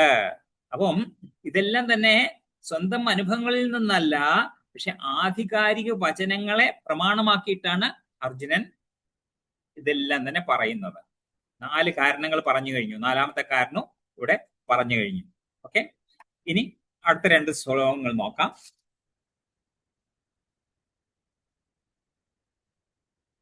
44. അഹോ ബദ മഹത് പാപം കർത്തും വ്യവസിതാ വയം യത് രാജ്യസുഖലോഭേന ഹന്തും സ്വജനമുദ്യതാഹ. കഷ്ടം, എന്തൊരു മഹാപാപത്തിനാണ് നാം ഒരുങ്ങി പുറപ്പെട്ടത്. രാജ്യം നേടി സുഖിക്കാൻ വേണ്ടി സ്വജനങ്ങളെ കൊല്ലുകയോ. ശ്ലോകം 45. യതി മാമപ്രതീകാരം അശസ്ത്രം ശസ്ത്രപാണയഃ ധാർത്തരാഷ്ട്രാരണേ സഹന്യുസ് തന്മേ ക്ഷേമതരം ഭവേത്. ധാർത്തരാഷ്ട്രന്മാരോട് പൊരുതുന്നതിൽ ഭേദം നിരായുധനായി പ്രതിരോധത്തിനൊരുങ്ങാതെ നിൽക്കുന്ന എന്നെ അവർ കൊല്ലട്ടെ എന്ന് വയ്ക്കുകയാണ്. നോക്കൂ, അർജുനന്റെ ചിന്ത എത്രമാത്രം അതാണ് ഒരു ക്ഷത്രിയന്റെ അവസ്ഥ നോക്കൂ. അപ്പോ ഒരാള് സ്വാർത്ഥമോഹത്താൽ സ്വന്തം അച്ഛനമ്മമാരെയോ സഹോദരന്മാരെയോ കൊന്നുകളയാൻ പ്രേരിതരായെന്നിരിക്കുക. ഇന്നത്തെ പേപ്പർ നോക്കിക്കഴിഞ്ഞാൽ ധാരാളം വാർത്തകൾ ഇങ്ങനെ കാണാറുണ്ട്, അല്ലേ? സ്വന്തം ജനങ്ങളെ ഒരു ചെറിയ കാര്യത്തിനാണെങ്കിൽ പോലും അവരെ ഉപദ്രവിക്കുക, ദ്രോഹിക്കുക, ഇല്ലാതാക്കുക, ഇതെല്ലാം നമ്മൾ കാണുന്നുണ്ട്. ഈവൻ പല രാജകുടുംബങ്ങളിലും കാണാം. രാജാവിനെ ബന്ദിയാക്കി രാജകുമാരൻ രാജാവാകുന്നു, തന്റെ സഹോദരങ്ങളെ എല്ലാം കൊന്നുകളയുന്നു. ഇങ്ങനെ പലതും നമ്മൾ കേട്ടിട്ടുണ്ട്. ഓക്കെ, പക്ഷേ അർജുനൻ അങ്ങനെയുള്ള ഒരു വ്യക്തിയല്ല. അർജുനൻ ഒരു തികഞ്ഞ സാത്വിക ഭക്തനാണ്. ധാർമ്മിക പ്രമാണങ്ങളെ പറ്റി സദാ ബോധവാനാണ്. അങ്ങനെ അതുകൊണ്ട് അധാർമിക കൃത്യങ്ങളിൽ നിന്ന് ഒഴിഞ്ഞ് മാറി നിൽക്കാൻ ആഗ്രഹിക്കുന്ന വ്യക്തിയാണ് അർജുനൻ. ഓക്കെ, അപ്പോ ഇവിടെ പറയാണ് അർജുനൻ ധർമ്മയുദ്ധത്തിൽ നിരായുധനായിട്ടുള്ള ഒരാളെ, ആയുധം ഇല്ലാത്ത സമയത്ത് അയാളെ ആക്രമിക്കാൻ പാടില്ല.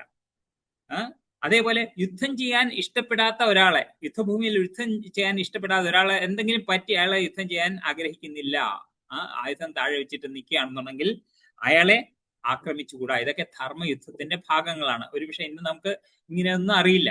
നമ്മൾ അത് ഒരു വലിയ അഡ്വാൻറ്റേജ് ആയിട്ട് അയാളുടെ കയ്യിൽ ആയുധം ഇല്ല, അതുകൊണ്ട് അയാളെ ഇപ്പൊ തന്നെ തീർത്ത് കളയാമെന്ന് ചിന്തിക്കുന്ന ഒരു വ്യവസ്ഥയായിരിക്കും ഇപ്പോഴുള്ളത്. പക്ഷെ ധർമ്മയുദ്ധത്തിൽ അങ്ങനെയല്ല. ശത്രുക്കൾ ഇങ്ങോട്ട് ആക്രമിച്ചാലും താൻ പൊരുതില്ലെന്നതാണ് അർജുനൻ പറയുന്നത്, കൃഷ്ണന്റെ അടുത്ത് പറയുന്നത്. അപ്പൊ ഇതിൽ നിന്ന് നമ്മൾ മനസ്സിലാക്കേണ്ടത് എന്താണ്? അർജുനൻ എത്രമാത്രം മൃദുല ഹൃദയനായിരുന്നു എന്നുള്ളതാണ് ഇതിൽ നമുക്ക് കാണാവുന്നത്. ഓക്കെ, അടുത്ത ശ്ലോകം പറയുന്നത് സഞ്ജയനാണ്. ഓക്കെ, അപ്പൊ അർജുനൻ തന്റെ പോയിന്റ്സ് എല്ലാം പറഞ്ഞു തീർന്നു കഴിഞ്ഞു. ഇനി എന്ത് സംഭവിച്ചു? സഞ്ജയൻ ധൃതരാഷ്ട്രയുടെ അടുത്ത് പറയാണ്. ഓക്കെ, ആലോചിക്കുക, 2 കോൺവെർസേഷൻ ഇവിടെ നടക്കുന്നുണ്ട് ഭഗവത്ഗീതയില്. ഒന്ന്, സഞ്ജയനും ധൃതരാഷ്ട്രരും. ധൃതരാഷ്ട്ര ചോദിക്കുകയാണ്, ധർമ്മക്ഷേത്രേ കുരുക്ഷേത്രേ സമവേദായുത്സവ മാമകാ പാണ്ഡവാശ്ചൈവ കിം അകുർവത സഞ്ജയ. ഈ ഒരു ചോദ്യം ധൃതരാഷ്ട്ര ചോദിച്ചതിന് ഉത്തരമായിട്ടാണ് സഞ്ജയൻ പറയുന്നത്. അപ്പൊ സഞ്ജയൻ പറയുന്നതിനിടയ്ക്ക് അർജുനനും ഭഗവാനും തമ്മിലുള്ള സംഭാഷണം വരുന്നു. ആ സമയത്താണ് നിങ്ങൾ കാണുന്നത് അർജുന ഉവാച ശ്രീ ഭഗവാൻ ഉവാച എന്ന ശ്ലോകങ്ങൾ നമ്മൾ കാണുന്നത്. അപ്പൊ 2 കോൺവെർസേഷൻ ഉണ്ട്. അപ്പൊ നോക്കുക, ഇത് സഞ്ജയൻ ആരടുത്താണ് പറയുന്നത്? ധൃതരാഷ്ട്ര അടുത്ത് പറയാണ്. ഏവമുക്ത്വാർജുന സംഖ്യേ രഥോപസ്ഥ ഉപാവിശത വിസൃജ്യ സശരം ചാപം ശോകസംവിഘ്നമാനസഃ. സഞ്ജയൻ പറഞ്ഞു, അർജുനൻ രണാങ്കണത്തിൽ വെച്ച് ഇത്രയും പറഞ്ഞിട്ട് വില്ലും ശരങ്ങളും താഴെയിട്ട് അത്യന്തം ദുഃഖിതനായി തേരിൽ ഇരിപ്പായി. ഓക്കെ, അപ്പം അർജുനൻ യുദ്ധം ചെയ്യാനായിട്ട് വന്നതാണ്. എന്നിട്ട് ആ സമയത്ത് അർജുനൻ തോന്നി, ഈ ദുര്യോധനാൽ പ്രേരിതരായിട്ട് ആരൊക്കെയാണ് ഇവിടെ നമ്മുടെ അടുത്ത് യുധിഷ്ഠിരന്റെ അടുത്ത് യുദ്ധം ചെയ്യാനായിട്ട്, പാണ്ഡവന്മാരുടെ അടുത്ത് യുദ്ധം ചെയ്യാനായിട്ട് തയ്യാറായിരിക്കുന്നത്, അവരെ ഒന്ന് എനിക്ക് കാണണം എന്ന് കൃഷ്ണന്റെ അടുത്ത് പറഞ്ഞു. കൃഷ്ണൻ ആ തേര് കൊണ്ടുപോയി നേരെ രണ്ട് സൈന്യങ്ങളുടെയും നടുവിലായിട്ട് നിർത്തി. ഇന്നൊന്നും ഇങ്ങനെയുള്ള യുദ്ധം കാണാനായിട്ട് സാധിക്കില്ല. ഒന്ന് ആലോചിച്ച് നോക്കൂ, ഒരു വലിയ മൈതാനത്തിൽ രണ്ട് സേനകള് നിരന്ന് നിൽക്കുന്നു, മുഖാമുഖം നിൽക്കുന്നു. അതിനുശേഷം യുദ്ധം തുടങ്ങുന്നു എന്ന് അറിയിക്കാനായിട്ട് ശംഖ് മുഴക്കുന്നു. അതിനുശേഷം യുദ്ധം ആരംഭിക്കുന്നു. ഇങ്ങനെയൊക്കെ അതും രാവിലെ തുടങ്ങി സൂര്യാസ്തമനത്തിന്റെ സമയത്ത് ശംഖനാദം മുഴക്കി യുദ്ധം അവസാനിപ്പിക്കുന്നു. പിന്നെ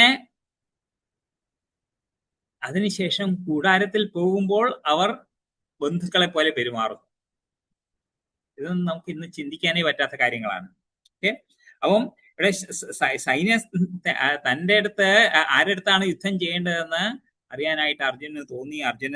സൈന്യത്തെ കണ്ടപ്പോഴത്തേക്കും അർജുനൻ അത്യധികം ദുഃഖിതനായി തീർന്നു. അമ്പും വില്ലും ഉപേക്ഷിച്ചു. എന്നിട്ട് രഥത്തിൽ ഇരിക്കുകയാണ്.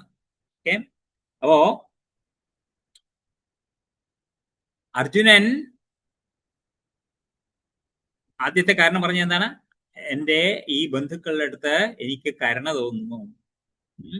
പിന്നെയോ ഇവിടെ നമ്മൾ പറഞ്ഞു എത്ര മൃദുല ഹൃദയനായിരുന്നു എന്ന് നമ്മൾ പറയുന്നു. പിന്നെ അതേപോലെ ഭഗവാന്റെ ഒറ്റ സുഹൃത്താണ്, ഭഗവാന്റെ സേവനത്തിന് താല്പര്യമാണ്.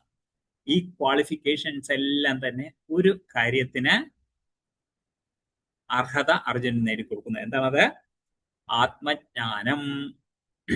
ഓക്കെ, അപ്പോ ഇവിടെ ഈ ശ്ലോകത്തോടുകൂടി 46-ാമത്തെ ശ്ലോകത്തോടുകൂടി ആദ്യത്തെ അധ്യായം അവസാനിച്ചു. ആദ്യത്തെ അധ്യായത്തിന്റെ പേരെന്താണ്? ആരെങ്കിലും ടൈപ്പ് ചെയ്യാവോ? അർജുന വിഷാദ യോഗം. അർജുന വിഷാദ യോഗം. യോഗം എന്ന് വെച്ച് കഴിഞ്ഞാൽ എന്താ അർത്ഥം?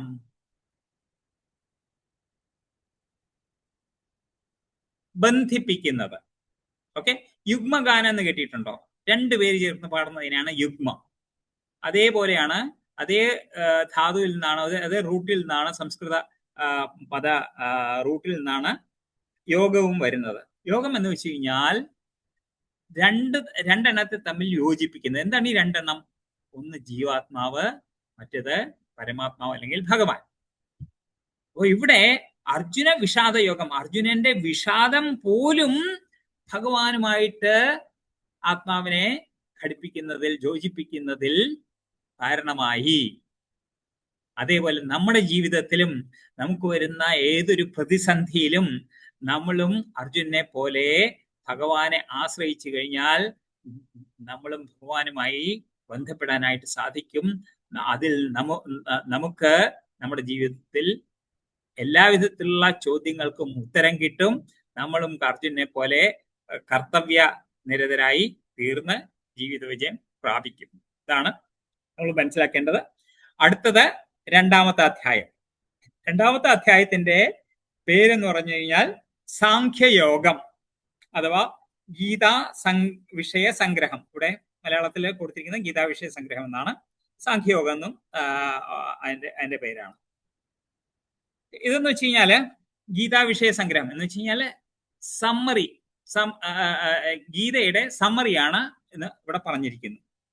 ഓക്കെ, അപ്പൊ രണ്ടാമത്തെ അധ്യായം ഈ പറയാൻ പോകുന്ന 18 അധ്യായങ്ങളുടെയും, അഥവാ ഒന്നാമത്തെ അധ്യായം വിടുക, അതിലെ ഭഗവാൻ ഒന്നും പറഞ്ഞിട്ടില്ല. ബാക്കി പറയുന്ന 17 അധ്യായങ്ങളുടെയും ഭഗവാൻ പറയുന്നതിന്റെ ഒരു സാരാംശമാണ്. നമ്മൾ സ്കൂളിലൊക്കെ പഠിക്കുമ്പോഴത്തേക്കും നമ്മളെ എസ്സേ എഴുതാനായിട്ട് പഠിപ്പിക്കാറുണ്ട്. ഒരു നല്ല എസ്സേക്ക് എങ്ങനെയാണ് എഴുതുന്നത്? ആദ്യം തുടക്കത്തിൽ നമ്മൾ പറയാൻ പോകുന്ന കാര്യങ്ങള് ചുരുക്കി പറയും. അത് കഴിഞ്ഞിട്ട് അതിലെ ഓരോ പോയിന്റ്സും എടുത്തിട്ട് വിശദമാക്കി ഓരോ പാരഗ്രാഫ് എഴുതും. അങ്ങനെ കുറെ പാരഗ്രാഫ് കഴിഞ്ഞ ശേഷം വീണ്ടും അവസാനത്തിൽ നമ്മൾ ഈ പറഞ്ഞിരിക്കുന്ന കാര്യങ്ങളെല്ലാം തന്നെ ചുരുക്കി പറയും. എന്നിട്ട് ഇതിൽ നിന്ന് നമ്മുടെ കൺക്ലൂഷൻ എന്താണെന്ന് അവസാനം പറഞ്ഞ് അങ്ങനെയാണ് നമ്മൾ എസ്സേ എഴുതി തീർക്കുക. അപ്പം ഇവിടെയും നമുക്ക് അതിലെ കാണാൻ പറ്റും. രണ്ടാമത്തെ അധ്യായം എന്ന് പറയുന്നത് ഭഗവത്ഗീതയുടെ രത്നച്ചുരുക്കമാണ്. 18ാം അധ്യായവും അതേപോലെയാണ്. അതും ഒരു ഈ ഭഗവത്ഗീതയുടെ സാരാംശം തന്നെയാണ്. മാത്രമല്ല ഭഗവാൻ അന്തിമമായിട്ട് 2 ശ്ലോകങ്ങൾ പറഞ്ഞിട്ട് ഈ ഭഗവത്ഗീതയുടെ കൺക്ലൂഷൻ എന്താണെന്ന് പറയും. അത് നമുക്ക് അവസാനം എത്തുമ്പോഴത്തേക്കും അവസാനത്തെ ക്ലാസ്സിൽ നമുക്ക് അറിയാൻ സാധിക്കും. അപ്പം ഇനി ഇതിൽ നമ്മൾ വേറൊരു കാര്യം മനസ്സിലാക്കേണ്ടത് സാഖ്യയോഗം. സാഖ്യം എന്ന് വെച്ച് കഴിഞ്ഞാൽ എന്താ അർത്ഥം? എവിടെയെങ്കിലും കേട്ടിട്ടുണ്ടോ സാഖ്യം എന്ന്? സാഖ്യ ദർശനം, സാഖ്യയോഗം, സാഖ്യ ദർശനം എന്ന് കേട്ടിട്ടുണ്ടോ? ഇല്ല, സാരമില്ല. സാഖ്യം എന്ന് വെച്ച് കഴിഞ്ഞാൽ അനാലിസിസ്, വിശകലനം എന്നാണ്. ഓക്കെ, അപ്പൊ ഇവിടെ എന്തിന്റെ വിശകലനമാണ് ഇവിടെ നടക്കുന്നത്? 2ാം അധ്യായത്തിൽ ആത്മാവിനെ കുറിച്ചും ശരീരത്തെക്കുറിച്ചും ഭഗവാൻ പറയുന്നു. അത് തമ്മിലുള്ള വ്യത്യാസത്തെക്കുറിച്ച് അനലൈസ് ചെയ്യാണ് ഭഗവാൻ. ഈ വ്യത്യാസം മനസ്സിലാക്കി കഴിഞ്ഞാൽ അർജുനന്റെ പ്രശ്നങ്ങൾക്കെല്ലാം തന്നെ ഉത്തരമായി. അതുകൊണ്ട് ഭഗവാൻ ഇവിടെ ആ തത്വം വിശദീകരിക്കുകയാണ്. ശരീരം, ആത്മാവ്, ഇതിന്റെ തമ്മിലുള്ള വ്യത്യാസം. അപ്പൊ ഇതിലെ ആദ്യത്തെ 10 ശ്ലോകങ്ങൾ എന്ന് വെച്ച് കഴിഞ്ഞാൽ അർജുനൻ തന്റെ സംശയങ്ങളെ വീണ്ടും ഒന്നുകൂടി ചുരുക്കി അവതരിപ്പിക്കുന്നു. യുദ്ധം ചെയ്യാതിരിക്കാനുള്ള കാരണങ്ങൾ പറയുന്നു. എന്നാൽ അവസാനം എന്ത് സംഭവിക്കുന്നു? വിട്ടുപോയില്ല. പകരം എന്ത് ചെയ്തു? അർജുനൻ ഭഗവാനെ ശരണം പ്രാപിക്കുന്നു. ഓക്കെ, അപ്പൊ നമുക്ക് നോക്കാം. ശ്ലോകം 1. സഞ്ജയ ഉവാച തം തഥാ കൃപയാവിഷ്ടം അശ്രുപൂർണാകുലേക്ഷണം വിഷീദന്തമിദം വാക്യം ഉവാച മധുസൂദനഃ. സഞ്ജയൻ പറഞ്ഞു, അങ്ങനെ കരുണാർദ്രനായി അശ്രുക്കൾ നിറഞ്ഞ കണ്ണുകളോടെ നിൽക്കുന്നവനായ അർജുനനെ കണ്ടിട്ട് മധുസൂദനൻ പറഞ്ഞു. ഓക്കെ, അപ്പം ഇവിടെ അർജുനൻ എന്താണ് ചെയ്തത്? ശത്രുക്കളോട് ഭൗതികമായിട്ടുള്ള അനുകമ്പ, അവരെ കുറിച്ച് വിലപിക്കുക. മാത്രമല്ല ഇവിടെ പറഞ്ഞിരിക്കുന്നു, എന്താണ്? അശ്രുക്കൾ നിറഞ്ഞ കണ്ണുകളോടെ, കണ്ണുനീര്. ഓക്കെ, ഇതെല്ലാം തന്നെ നമുക്ക് ആത്മാവിനെ കുറിച്ച് അറിവില്ലാത്തത് കൊണ്ടാണ്. അജ്ഞാനത്തിന്റെ, അറിവുകേടിന്റെ ലക്ഷണങ്ങളാണത്. ഇവിടെ സഞ്ജയൻ ഒരു വാക്ക് ഉപയോഗിച്ചു. എന്താണത്? ഭഗവാനെ കുറിച്ച് പറഞ്ഞ എന്താണ്? ഇതം വാക്യം ഉവാച മധുസൂദനഃ. മധുസൂദന എന്ന് വെച്ചാൽ മധു എന്ന അസുരനെ വധിച്ചവനാണ് ഭഗവാൻ കൃഷ്ണൻ. ഇപ്പോഴാകട്ടെ അർജുനൻ തന്റെ കൃത്യനിർവഹണത്തിനായിട്ട് തടസ്സമായിട്ട് നിൽക്കുന്ന വ്യാമോഹത്തെ നശിപ്പിക്കേണ്ട ആവശ്യമുണ്ട്. ഓക്കെ, അർജുനന് മനസ്സിൽ കരുണയുണ്ട്. പക്ഷെ കരുണ എവിടെ പ്രദർശിപ്പിക്കണം എന്ന് ശരിയായിട്ട് അറിയില്ല. അതാണ് പ്രശ്നം വന്നിരിക്കുന്നത്. ഓക്കെ, പ്രഭുപാദര് ഒരു എക്സാമ്പിൾ പറയാറുണ്ട്. ഒരാള് കടലില് മുങ്ങിച്ചാവാണ്. അപ്പൊ കരയിൽ നിൽക്കുന്ന ഒരാള് ഓടിപ്പോയി വെള്ളത്തിൽ ചാടി അവിടെ പോയി അയാൾ ഇട്ടിരിക്കുന്ന കോട്ട് അങ്ങ് പറിച്ചെടുത്തോണ്ട് വന്നു. ഓക്കെ, എന്നിട്ട് കാണിച്ചു, അയാളുടെ കോട്ട് ഞാൻ രക്ഷിച്ചു എന്ന് പറഞ്ഞു. അതിലെന്താ കാര്യം? വ്യക്തി അവിടെ വെള്ളത്തിൽ മുങ്ങി മരിച്ചു, അയാളുടെ കോട്ട് ഞാൻ കരയിൽ കൊണ്ടുവന്നു എന്ന് പറഞ്ഞു. അതിൽ കാര്യമില്ല. ഓക്കെ, അപ്പം അതേപോലെ ഒരാളുടെ ബാഹ്യമായിട്ടുള്ള ഒരു വസ്ത്രത്തെ മാത്രം ചിന്തിക്കുന്ന, അഥവാ ഇവിടെ ഒരാളുടെ ശരീരത്തെ പറ്റി മാത്രം ചിന്തിക്കുന്ന ഒരാള് തികച്ചും അറിവില്ലാത്ത ആളാണ്, വിഡ്ഢിയാണ്. ഓക്കെ, അയാള് ദുഃഖിക്കുന്നത് വളരെ അനാവശ്യമായിട്ടാണ്. അർജുനൻ ഒരു ക്ഷത്രിയനാണ്. ക്ഷത്രിയന് യോജിച്ചതല്ല ഈ സ്വഭാവം. അപ്പം അറിവില്ലാത്ത ഒരാളുടെ ദുഃഖത്തെ, അയാളുടെ വിലാപത്തെ ശമിപ്പിക്കാനായിട്ട് ഭഗവാന് സാധിക്കും, കൃഷ്ണന് സാധിക്കും. ആ ഉദ്ദേശത്തോടെയാണ് ഭഗവാൻ ഗീത ഉപദേശിച്ചത്. അർജുനന് മാത്രമല്ല, ഓരോ മാനവരാശിയിലെ ഓരോ വ്യക്തിക്കും വേണ്ടിയാണ് ഗീത ഉപദേശിച്ചത്. എന്തായിരുന്നു ആ കഴിഞ്ഞ ആഴ്ച നിങ്ങൾ കേട്ട് കാണും. സർവോപനിഷത്തോ ഗാവോ ദോഗ്ധ ഗോപാലനന്ദന പാർത്ഥോ വത്സസുധിർഭക്ത ഗീതം എന്താണ് ഓക്കെ മഹത്ത് എന്നുള്ളതാണ് അവസാനിക്കുന്നത്. അപ്പൊ അവിടെ എല്ലാ ഉപനിഷത്തുകളെയും ഒരു പശുവാക്കി നിർത്തി കറവക്കാരനായിട്ട് കൃഷ്ണൻ വന്ന് ഉപനിഷത്തുകളുടെ സാരമായിട്ടുള്ള എല്ലാം തന്നെ അത് കറന്ന് ഗീതാമൃതമാക്കി എടുത്തിരിക്കുകയാണ്. ആ പാല് കറക്കാനായിട്ട് ഒരു പശുക്കുട്ടി വേണം, അത് അർജുനനാക്കി. അതൊരു പ്ലാൻഡ് ആക്ടിവിറ്റി ആയിരുന്നു. ഓക്കെ, കാരണം ഈ ഉപനിഷത്തുകൾ എന്ന് പറയുന്നത് എല്ലാവർക്കും വായിച്ചു പഠിക്കാൻ യോഗ്യതയില്ല. അതുകൊണ്ട് ഭഗവാൻ ഈ മഹാഭാരത യുദ്ധം ഒരു കാരണമാക്കി ആ ഉപദേശങ്ങളുടെ സാരാംശം മുഴുവനും ഭഗവത്ഗീത ആയിട്ട് ഉപദേശിച്ചു. എന്നിട്ട് അത് മഹാഭാരതത്തിൽ ചേർത്തു. അതിൽ ക്വാളിഫിക്കേഷൻ ഒന്നും നോക്കേണ്ട കാര്യമില്ല. ഒരാള് തന്റെ വർണ്ണം എന്താണ്, തന്റെ അങ്ങനെയുള്ള ഇതൊന്നുമില്ല. സ്ത്രീയാണോ പുരുഷനാണോ ഒന്നും നോക്കേണ്ട കാര്യമില്ല. അവർക്ക് എല്ലാവർക്കും ആക്സസിബിൾ ആണ് ഭഗവത്ഗീത. അപ്പോ ഇതിന്റെ ഉദ്ദേശം എന്തെന്ന് വെച്ച് കഴിഞ്ഞാൽ നമ്മുടെ അറിവില്ലായ്മ നശിപ്പിക്കുക, ശരിയായിട്ടുള്ള അറിവ് നൽകുക എന്നുള്ളതാണ്. ഭൗതിക ശരീരത്തെയും ആത്മാവിനെയും കുറിച്ച് ഉള്ള ഒരു നിഷ്കൃഷ്ടമായ പഠനം നടത്തി നമ്മളെ ആത്മസാക്ഷാത്കാരത്തിലേക്ക് നയിക്കുക എന്നതാണ് ഭഗവത്ഗീതയിൽ കൂടി ഭഗവാൻ ഉദ്ദേശിക്കുന്നത്. ഓക്കെ, രണ്ടാമത്തെ ശ്ലോകം. ശ്രീ ഭഗവാൻ വാച കുതസ്ത്വാ കശ്മലമിദം വിഷമേ സമുപസ്ഥിതം അനാര്യജുഷ്ടമസ്വർഗ്യം അകീർത്തികരം അർജുന. ശ്രീ ഭഗവാൻ പറഞ്ഞു, പ്രിയപ്പെട്ട അർജുന, നിനക്ക് എവിടെ നിന്നാണ് ഈ മാലിന്യം വന്നുപെട്ടത്? ജീവിതത്തിന്റെ മൂല്യം എന്തെന്ന് അറിയുന്ന ഒരാൾക്ക് ഇതൊട്ടും യോജിച്ചതല്ല. ഉപരി ലോകങ്ങളിലേക്കല്ല, അകീർത്തിയിലേക്കാണ് അത് നയിക്കുക. അപ്പോ ഭഗവത്ഗീത, ഭഗവാനാൽ ഗാനം ചെയ്യപ്പെട്ടത് ഭഗവത്ഗീത. ഓക്കെ, അപ്പൊ ആ ഭഗവത്ഗീതയിൽ ഭഗവാൻ എന്ന വാക്ക് ആദ്യമായിട്ട് പ്രയോഗിച്ചിരിക്കുകയാണ്. ഇവിടെ ആദ്യമായിട്ടാണ് നമ്മൾ കാണുന്നത്. ശ്രീ ഭഗവാൻ വാച. ഓക്കെ, ഭഗവാൻ എന്ന് വെച്ച് കഴിഞ്ഞാൽ പരമസത്യത്തെ മനസ്സിലാക്കാൻ ശ്രമിക്കുന്ന ഒരാള് പല തലത്തിലായിട്ട് അതിനെ മനസ്സിലാക്കുന്നു.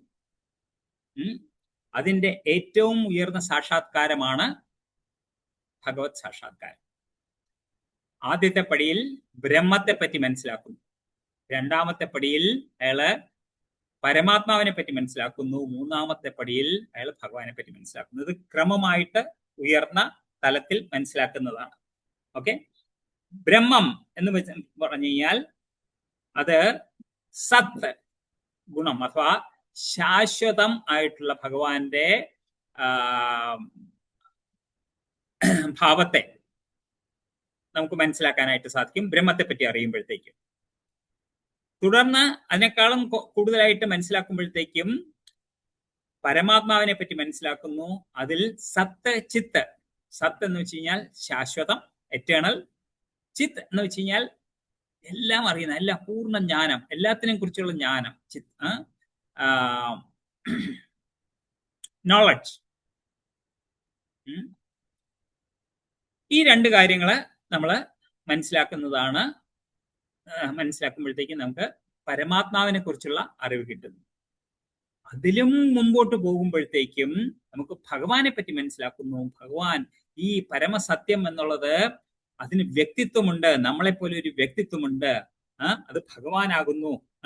അവിടെ നമ്മൾ മനസ്സിലാക്കുന്നു സത്ത് ചിത്ത് ആനന്ദം. സത്ത് എന്ന് വെച്ച് കഴിഞ്ഞാൽ എന്താണ് ശാശ്വതം. ചിത്ത് എന്ന് വെച്ച് കഴിഞ്ഞാൽ നോളജ്. ആനന്ദം എന്ന് വെച്ച് കഴിഞ്ഞാൽ ഇംഗ്ലീഷിൽ ബ്ലിസ് എന്ന് പറയും, വേറെ വാക്കുകൾ എനിക്കറിയില്ല. ആനന്ദം എന്ന് പറയുന്ന ആനന്ദം, കാര്യം നമുക്ക് ഭൗതികമായിട്ട് വിശദീകരിക്കാൻ പറ്റാത്ത ഒരു കാര്യമാണ് ആനന്ദം. അതിന്റെ സ്രോതസ് എന്ന് പറയുന്നത് ഭഗവാനാണ്. ഭഗവാനിൽ മാത്രമേ കാണുള്ളൂ. ഭഗവാന്റെ അംശങ്ങളായതുകൊണ്ട് ഓരോ ജീവാത്മാവിലും ഒരു തരി ആനന്ദമുണ്ട്. അത് നമ്മൾ അനുഭവിച്ചറിയേണ്ട ഒരു കാര്യമാണ്. ശ്രീമദ് ഭാഗവതത്തിൽ പറഞ്ഞിരിക്കുന്നു, വദന്തി തത്വവിദസ്തത്വം യജ്ഞാനമദ്വയം ബ്രഹ്മേതി പരമാത്മേതി ഭഗവാനിതി ശബ്ദത്തെ. പരമസത്യം എന്ന് പറയുന്നത് മൂന്നെണ്ണം, ബ്രഹ്മം, പരമാത്മാവ്, ഭഗവാൻ എന്ന് പറയപ്പെടുന്നു. പക്ഷെ അതെല്ലാം തന്നെ അദ്വയമാണ്, വ്യത്യാസമൊന്നുമില്ല. അവിടെ വ്യത്യാസം വരുന്ന എവിടെയാണ്? നമ്മൾ മനസ്സിലാക്കുന്ന തലത്തിലാണ് വ്യത്യാസം വന്നിരിക്കുന്നത്. അവ തമ്മിൽ വ്യത്യാസമില്ല. നമ്മള് ഭഗവാനെ തന്നെയാണ് ബ്രഹ്മമായിട്ടും മനസ്സിലാക്കുന്നത്, ഭഗവാനെ തന്നെയാണ് പരമാത്മാവായിട്ടും മനസ്സിലാക്കുന്നത്. കുറച്ച് മനസ്സിലാക്കുമ്പോഴത്തേക്കും ബ്രഹ്മമാകുന്നു, ബ്രഹ്മത്തിന്റെ തലത്തിൽ മനസ്സിലാക്കുന്നു. കുറച്ചുകൂടി മനസ്സിലാക്കുമ്പോഴത്തേക്കും പരമാത്മാവിന്റെ തലത്തിൽ മനസ്സിലാക്കുന്നു. പൂർണ്ണമായിട്ടും മനസ്സിലാക്കുമ്പോഴത്തേക്കും ഭഗവാനായിട്ട് നമുക്ക് മനസ്സിലാക്കാം. ഇനി ആരാണ് ഭഗവാൻ എന്ന് വിളിക്കാൻ അർഹതയുള്ളത്? എന്താണ് ഭഗവാൻ എന്ന വാക്കിന്റെ അർത്ഥം? നമുക്കറിയാവുന്ന വാക്കുകളാണ് ബലവാൻ, ധനവാൻ, ഗുണവാൻ, ഇല്ലേ? ബലമുള്ളവൻ ബലവാൻ, ധനമുള്ളവൻ ധനവാൻ, ഗുണമുള്ളവൻ ഗുണവാൻ. അങ്ങനെ ഭഗ ഉള്ളവൻ ഭഗവാൻ. എന്താണ് ഭഗ? അത് വിഷ്ണു പുരാണത്തിൽ വ്യാസദേവന്റെ പിതാവായിട്ടുള്ള പരാശര മഹർഷി ഐശ്വര്യങ്ങളെ പറ്റി പഠിച്ച് പറഞ്ഞിരിക്കുന്നു. എല്ലാവിധ ഐശ്വര്യങ്ങളും ചേർത്ത് കഴിഞ്ഞാൽ 6 ആയിട്ട് വർഗീകരിക്കാം. അപ്പം ഐശ്വര്യസ്യ സമഗ്രസ്യ വീരസ്യ യശശ്രിയ ജ്ഞാനവൈരാഗ്യോശ്ചൈവഷണ്ണം ഭഗ ഇതിൻ ഗണ. ഇങ്ങനെ 6 എണ്ണമാണ് ഭഗ എന്ന് പറഞ്ഞിരിക്കുന്നത്. എന്താണ് 6 എണ്ണം? ധനം, ബലം, കീർത്തി, സൗന്ദര്യം, ജ്ഞാനം, വൈരാഗ്യം. ഓക്കെ, ഒന്നുകൂടി പറയാം. ധനം, ബലം, കീർത്തി, സൗന്ദര്യം, ജ്ഞാനം, വൈരാഗ്യം. ഇതിലൊരു വാക്ക് പറഞ്ഞു, സമഗ്രം. സമഗ്രം എന്ന് പറഞ്ഞാൽ പൂർണ്ണമായിട്ടും എല്ലാം എന്ന് വെച്ച് കഴിഞ്ഞാൽ ബാക്കിയുള്ളവർക്ക് ഉള്ളതിനേക്കാളും കൂടുതലായിട്ട് ഉള്ളതാണ് സമഗ്രം എന്ന് പറഞ്ഞിരിക്കുന്നത്. ഇതിൽ വൈരാഗ്യം എന്ന് വെച്ച് കഴിഞ്ഞാൽ എന്താ അർത്ഥം? രാഗമില്ലായ്മ, അറ്റാച്ച്മെന്റ് ഇല്ല. ഓക്കെ, ബാക്കി ധനം, ബലം, കീർത്തി, സൗന്ദര്യം, ജ്ഞാനം എല്ലാം തന്നെ പലരിലും നമ്മൾ കാണുന്നുണ്ടായിരിക്കും. പക്ഷേ അവർക്കുള്ള ഏറ്റവും വലിയ എന്താണ് ഡ്രോബാക്ക് എന്താണെന്ന് വെച്ച് കഴിഞ്ഞാൽ അവർക്ക് അതിൻ്റെ അടുത്ത് അത്രമാത്രം അറ്റാച്ച്മെന്റ് ആയിരിക്കും. പൈസയുള്ള ഒരാൾക്ക് എപ്പോഴും അതിനെക്കുറിച്ച് അതിൻ്റെ അടുത്ത് അറ്റാച്ച്മെന്റ് ആയിരിക്കും. എൻ്റെ പൈസ ബാക്കിയുള്ളവർക്ക് കൊടുക്കാനായിട്ട്, എൻ്റെ പൈസ എൻ്റെതാണ്, ബാക്കിയുള്ളവർക്ക് കൊടുക്കാനുള്ളതല്ല എന്നായിരിക്കും. അല്ലെന്നുണ്ടെങ്കിൽ കീർത്തിയോ സൗന്ദര്യമോ ഉള്ള ഒരാൾക്ക് അതിന് ഒരു തരിക്ഷതം സംഭവിക്കുന്ന ഒരു പ്രവൃത്തിയിൽ ഏർപ്പെടാനായിട്ട് അയാള് തയ്യാറാവില്ല. പക്ഷേ വൈരാഗ്യം എന്നുള്ള ഒരു ഗുണമുണ്ടെന്നുണ്ടെങ്കിൽ ഇതൊക്കെ ഉപേക്ഷിക്കാനായിട്ട് സാധിക്കും. ഒരു സിമ്പിൾ ആയിട്ടുള്ള ഉദാഹരണം പറയാം. ഈ കഥ നടക്കുന്ന എവിടെയാണ്? കുരുക്ഷേത്ര യുദ്ധത്തില് കഥ അതാണ് അല്ലേ? ഭഗവാന്റെ റോൾ എന്തായിരുന്നു? ആരെങ്കിലും? ഭഗവാൻ എന്താണ് ചെയ്തത് യുദ്ധത്തില്? സാരഥി, ഡ്രൈവർ. അർജുനന്റെ ഡ്രൈവർ ആയിരുന്നു, തേരെ ഓടിക്കുന്ന ആളായിരുന്നു ഭഗവാൻ. ആരെങ്കിലും ചെയ്യുവോ? ഏതെങ്കിലും ഒരു കമ്പനിയുടെ MD ആയിരിക്കുന്ന ഒരാള് അയാളുടെ ഒരു കമ്പനിയിലെ ഒരു വ്യക്തിയുടെ ഡ്രൈവറായിട്ട് ഓക്കെ ഞാൻ നിന്നെ വീട്ടിൽ കൊണ്ട് വിടാം എന്ന് പറയുവോ? ഇല്ല. ഇവിടെ ഭഗവാന് വൈരാഗ്യം, അതിൽ തന്റെ ഇത്രയും പൊസിഷനിൽ ഭഗവാൻ യാതൊരു അറ്റാച്ച്മെന്റും ഇല്ല. അതുകൊണ്ട് പറയുന്നു ഓക്കെ ഞാൻ നിന്റെ തേരാളിയായിട്ട് വരാം, രഥം തെളിക്കാം, ഞാൻ ആയുധമൊന്നും എടുക്കില്ല, പക്ഷെ നിന്റെ തേരാളിയായിട്ട് വരാം. ഭഗവാൻ വേറൊരു കാര്യം ചെയ്യുന്നുണ്ട്. മഹാബലിയെ സുതലത്തിലേക്ക് അയച്ചിട്ട് അവിടെ ഗേറ്റ് കീപ്പറായിട്ട് നിൽക്കുവാണ്. ആരെങ്കിലും ചെയ്യുവോ? അതാണ് ഭഗവാൻ ഈ 6 ഐശ്വര്യങ്ങളും സമ്പൂർണമായി ആരെക്കാളും കൂടുതലുള്ള ആളാണ് ഭഗവാൻ. പരാശര മഹർഷി ഇത് നോക്കി പലർക്കും ഈ ഐശ്വര്യങ്ങളെല്ലാം തന്നെ ഉണ്ടെന്നുണ്ടെന്നുണ്ടെങ്കിലും കൃഷ്ണന്റെ അത്രയുമില്ല, അദ്ദേഹത്തെ കവയ്ക്കാൻ ആരുമില്ല. അതുകൊണ്ട് കൃഷ്ണൻ അഥവാ വിഷ്ണു ആണ് ഭഗവാൻ എന്ന് വിളിക്കാൻ അർഹൻ എന്ന് പരാശര മഹർഷി തന്റെ അനാലിസിസ് വിഷ്ണു പുരാണത്തിൽ പറഞ്ഞിരിക്കുന്നു. മാത്രമല്ല ഭഗവാന്റെ വേറൊരു പേരാണ് അസമൂർധ. സമ എന്ന് വെച്ച് കഴിഞ്ഞാൽ തുല്യൻ, ഊർധ എന്ന് വെച്ചാൽ മുകളിൽ, ആ ചേർത്ത് കഴിഞ്ഞാൽ അതിനെ നെഗേറ്റ് ചെയ്തു. അസമൂർധ, തുല്യനായിട്ടോ മുകളിലോ വേറെ ആരുമില്ലാത്തവൻ അസമൂർധ. ഓക്കെ, അപ്പോ ഈ ശ്രീമദ് ഭാഗവതത്തിൽ ഭഗവാന്റെ അവതാരങ്ങളെ പറ്റി പറഞ്ഞിരിക്കുന്നു. നമ്മള് ഇവിടെ അമ്പലത്തിൽ പോയി കഴിഞ്ഞാൽ ദശാവതാര ചാർത്ത, ചന്ദന ചാർത്ത എന്ന് പറഞ്ഞ 10 അവതാരങ്ങളൊക്കെ പറഞ്ഞിരിക്കും. പക്ഷെ ശ്രീമദ് ഭാഗവതത്തിൽ പറഞ്ഞിരിക്കുന്നു ഭഗവാന്റെ അവതാരങ്ങളെല്ലാം അസംഖ്യേയമാണ്, എണ്ണാൻ പറ്റാത്തതാണ്. ആകാശത്തിലെ നക്ഷത്രങ്ങൾ എണ്ണി തീർക്കാൻ പറ്റിയേക്കും, പക്ഷെ ഭഗവാന്റെ അവതാരങ്ങൾ എണ്ണി തീർക്കാൻ പറ്റില്ല. സമുദ്ര തടത്തിലെ മണൽത്തരികൾ എണ്ണാൻ പറ്റിയേക്കും, പക്ഷേ ഭഗവാന്റെ അവതാരങ്ങൾ എണ്ണാൻ പറ്റില്ല. പക്ഷെ എന്നിരുന്നാലും പ്രധാനപ്പെട്ട ഒരു 22 അവതാരങ്ങളെ പറഞ്ഞു. എന്നിട്ട് അവസാനം പറയാണ് ഏതേജാംസകലാപും സകൃഷ്ണസ്തു ഭഗവാൻ സ്വയം. ഈ പറഞ്ഞിരിക്കുന്ന അവതാരങ്ങളെല്ലാം തന്നെ ഭഗവാന്റെ അംശങ്ങളോ അംശങ്ങളുടെ അംശങ്ങളോ ആയിട്ടുള്ളതാണ്. കൃഷ്ണനാകട്ടെ സ്വയം ഭഗവാനാണ്.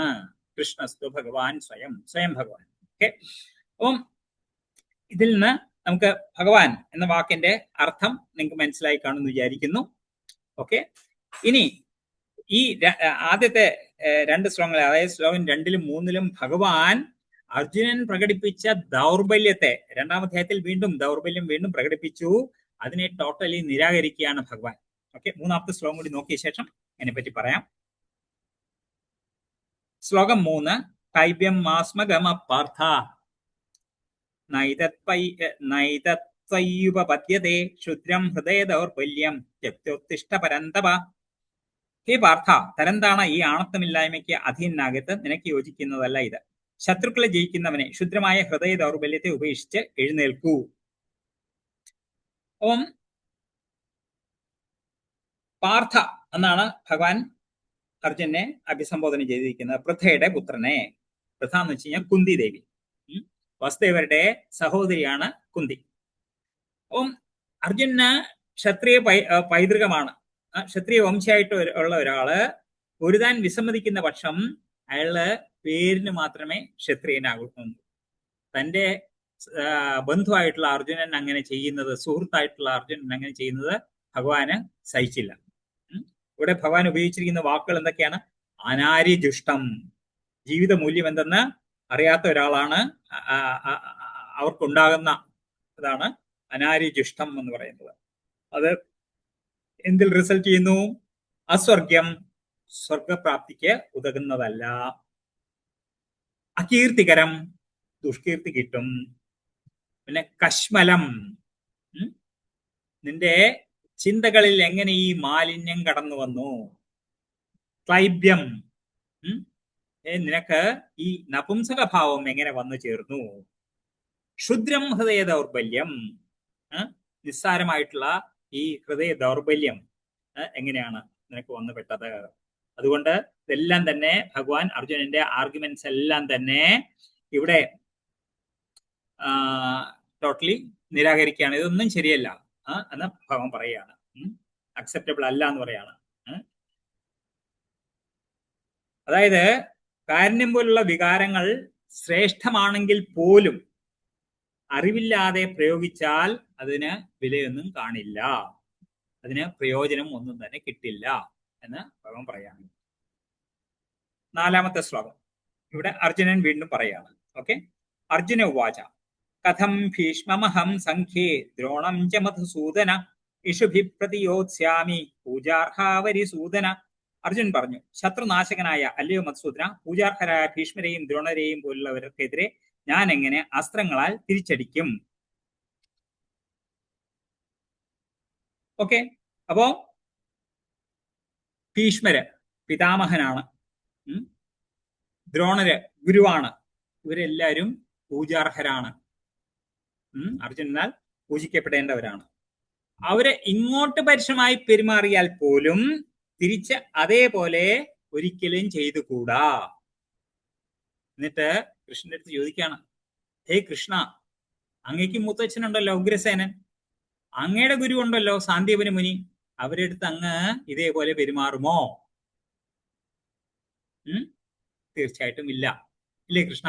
അപ്പൊ ഞാൻ എങ്ങനെ ചെയ്യും? ഇതാണ് അർജുനൻ ചോദിക്കുന്നത്. 5-ാമത്തെ ശ്ലോകം. ഗുരൂന ഹത്വാ ഹി മഹാനുഭാവാൻ ശ്രേയോ ഭോക്തും ഭൈഷമപീഹ ലോകേ ഹത്വാർത്ഥ കാമാംസ്തു ഗുരൂനി ഹൈവ കുഞ്ചീയ ഭോഗാൻ രുധിരപ്രതിഗ്ധാൻ. എന്റെ ഗുരുജനങ്ങളായ മഹാത്മാക്കളുടെ ജീവിതം കൊണ്ട് പന്താടുന്നതിനേക്കാൾ നല്ലത് ഭിക്ഷയാചിച്ച് ഉപജീവിക്കുന്നതാകും. ലൗകിക നേട്ടങ്ങൾ ആഗ്രഹിക്കുന്നവരെങ്കിലും ഗുരുജനങ്ങളായ അവർ വധിക്കപ്പെടുകയാണെങ്കിൽ നാം ആസ്വദിക്കുന്ന സുഖങ്ങളെല്ലാം രക്തപങ്കിലമായിരിക്കും. അപ്പോ ഇവിടെ ഇന്ന് യുദ്ധത്തിനായിട്ട് വന്നുകൂടിയിരിക്കുന്നത് ഭീഷ്മരും ദ്രോണരും എന്റെ എതിർപക്ഷത്താണ്, ദുര്യോധന പക്ഷത്താണ്. അവരുടെ സാഹചര്യം കാരണം അവരെ അധർമ്മത്തിന്റെ പക്ഷത്ത് കൊണ്ട് നിർത്തിയിരിക്കുന്നു. എന്നാലും അവര് ഗുരുജനങ്ങളാണ്, അവര് ഗുരുജനങ്ങൾ അല്ലാതാകുന്നില്ല. അവരെ കൊന്നു കിട്ടുന്ന സുഖഭോഗങ്ങൾ എല്ലാം തന്നെ രക്തം പുരണ്ടതായിരിക്കും. അവ എന്ന് വെച്ച് കഴിഞ്ഞാൽ ഒരു കൊള്ള മുതല് ആസ്വദിക്കുന്നത് പോലെ ആയിരിക്കും. അതുകൊണ്ട് അതെനിക്ക് വേണ്ടേ വേണ്ട എന്ന് അർജുനൻ വീണ്ടും പറയുന്നു. എന്നിട്ട് എന്ത് പറ്റി? ഇത്രയും ഇതെല്ലാം തന്നെ ആർഗ്യുമെന്റ് അങ്ങോട്ടും ഇങ്ങോട്ടും പറഞ്ഞു കഴിഞ്ഞപ്പോഴത്തേക്കും ഇനി പറയാണ് 6-ാമത്തെ ശ്ലോകം. ചൈതദ്വിത്മക്കതരന്നോഗരീയോ യദ്വാജയേമ യദിവാനോ ജയേയുഹു യാനേവ ഹത്വാന ജിജീവിഷാമ സ്തേവസ്ഥിതാ പ്രമുഖേ ധാർത്തരാഷ്ട്രാഹ. അവരെ ജയിക്കുന്നതോ അവരാൽ തോൽപ്പിക്കപ്പെടുന്നതോ ഏതാണ് നല്ലതെന്ന് നമുക്ക് അറിഞ്ഞുകൂടാ. കൺഫ്യൂഷൻ. ധൃതരാഷ്ട്രപുത്രന്മാരെ കൊന്നിട്ട് നാം ജീവിച്ചിരുന്നിട്ട് എന്ത് കാര്യം? എങ്കിലും അവർ ഇപ്പോൾ ഈ യുദ്ധത്തിനായി നമ്മുടെ മുമ്പാകെ നിൽക്കുന്നു. നമ്മള് നേരത്തെ പറഞ്ഞു, ആദ്യത്തെ അധ്യായത്തിൽ 4 കാരണങ്ങൾ നിരത്തി. ഇവിടെ അവസാനത്തേതും 5-ാമത്തേതുമായിട്ടുള്ള കാരണം അർജുൻ പറയാണ്, എനിക്ക് യുദ്ധം ചെയ്യണോ വേണ്ടയോ എന്നറിയില്ല. കൺഫ്യൂഷൻ. എനിക്ക് തീരുമാനമെടുക്കാൻ വയ്യ, അറിയില്ല. Indecision. To fight or not to fight, that is a question Arjun പറയുന്നു. അപ്പോ ഇതെങ്ങനെയാണ്? യുദ്ധം ചെയ്താൽ നോക്കുക, യുദ്ധം ചെയ്താൽ എന്ത് സംഭവിക്കും? ഒന്നുകിൽ ജയിച്ചേക്കാം. ശരി, ആദ്യത്തെ ഇത് ജയിച്ചേക്കാം എന്നുള്ളതാണ്. അത് എടുത്തു കഴിഞ്ഞാൽ എന്ത് സംഭവിക്കും നോക്കാം.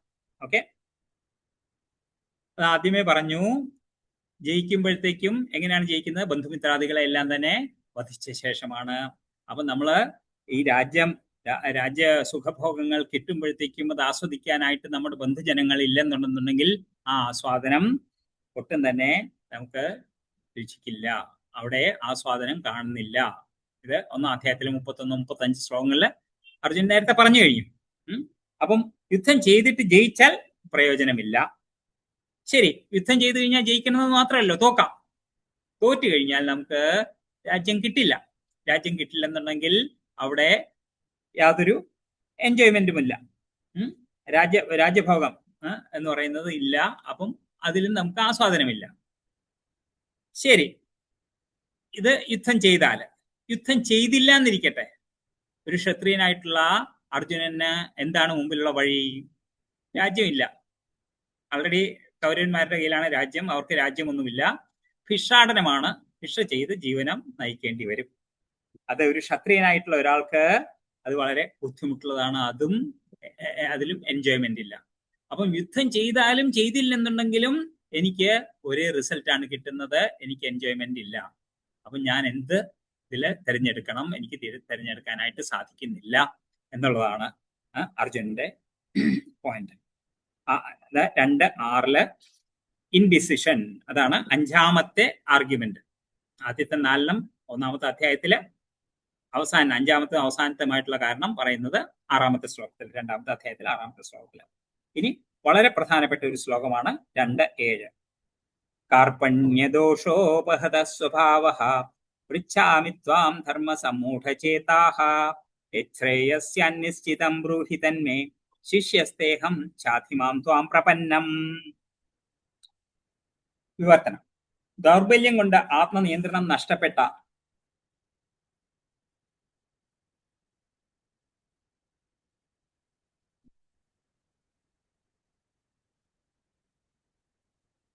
എനിക്ക് കൃത്യനിർവഹണത്തെ പറ്റി ഒന്നും വ്യക്തമാക്കുന്നില്ല. ഈ അവസ്ഥയിൽ എനിക്ക് എന്താണ് യോജിച്ചതെന്ന് പറഞ്ഞു തരണം. ഞാനിപ്പോൾ അങ്ങേ ശരണം പ്രവിച്ച ശിഷ്യനാണ്, ദയവായി ഉപദേശം തന്നാലും. ഓക്കെ, അപ്പൊ അവിടെ കർത്തവ്യം എന്തെന്ന് തീരുമാനിക്കാനാകുന്നില്ല. ദൗർബല്യം കൊണ്ട് ആത്മനിയന്ത്രണം നഷ്ടപ്പെട്ടു. അപ്പൊ എന്നിട്ട് എന്താണ് ചെയ്തത്? അർജുനൻ എന്താണ് ചെയ്തത്?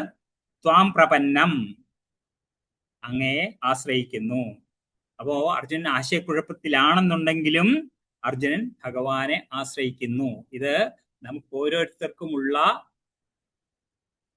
നിസ്സാരമായിട്ടുള്ള തീരെ കുറഞ്ഞ ഒരു ഫ്രീഡം, സ്വാതന്ത്ര്യം ഭഗവാൻ തന്നിട്ടുണ്ട്.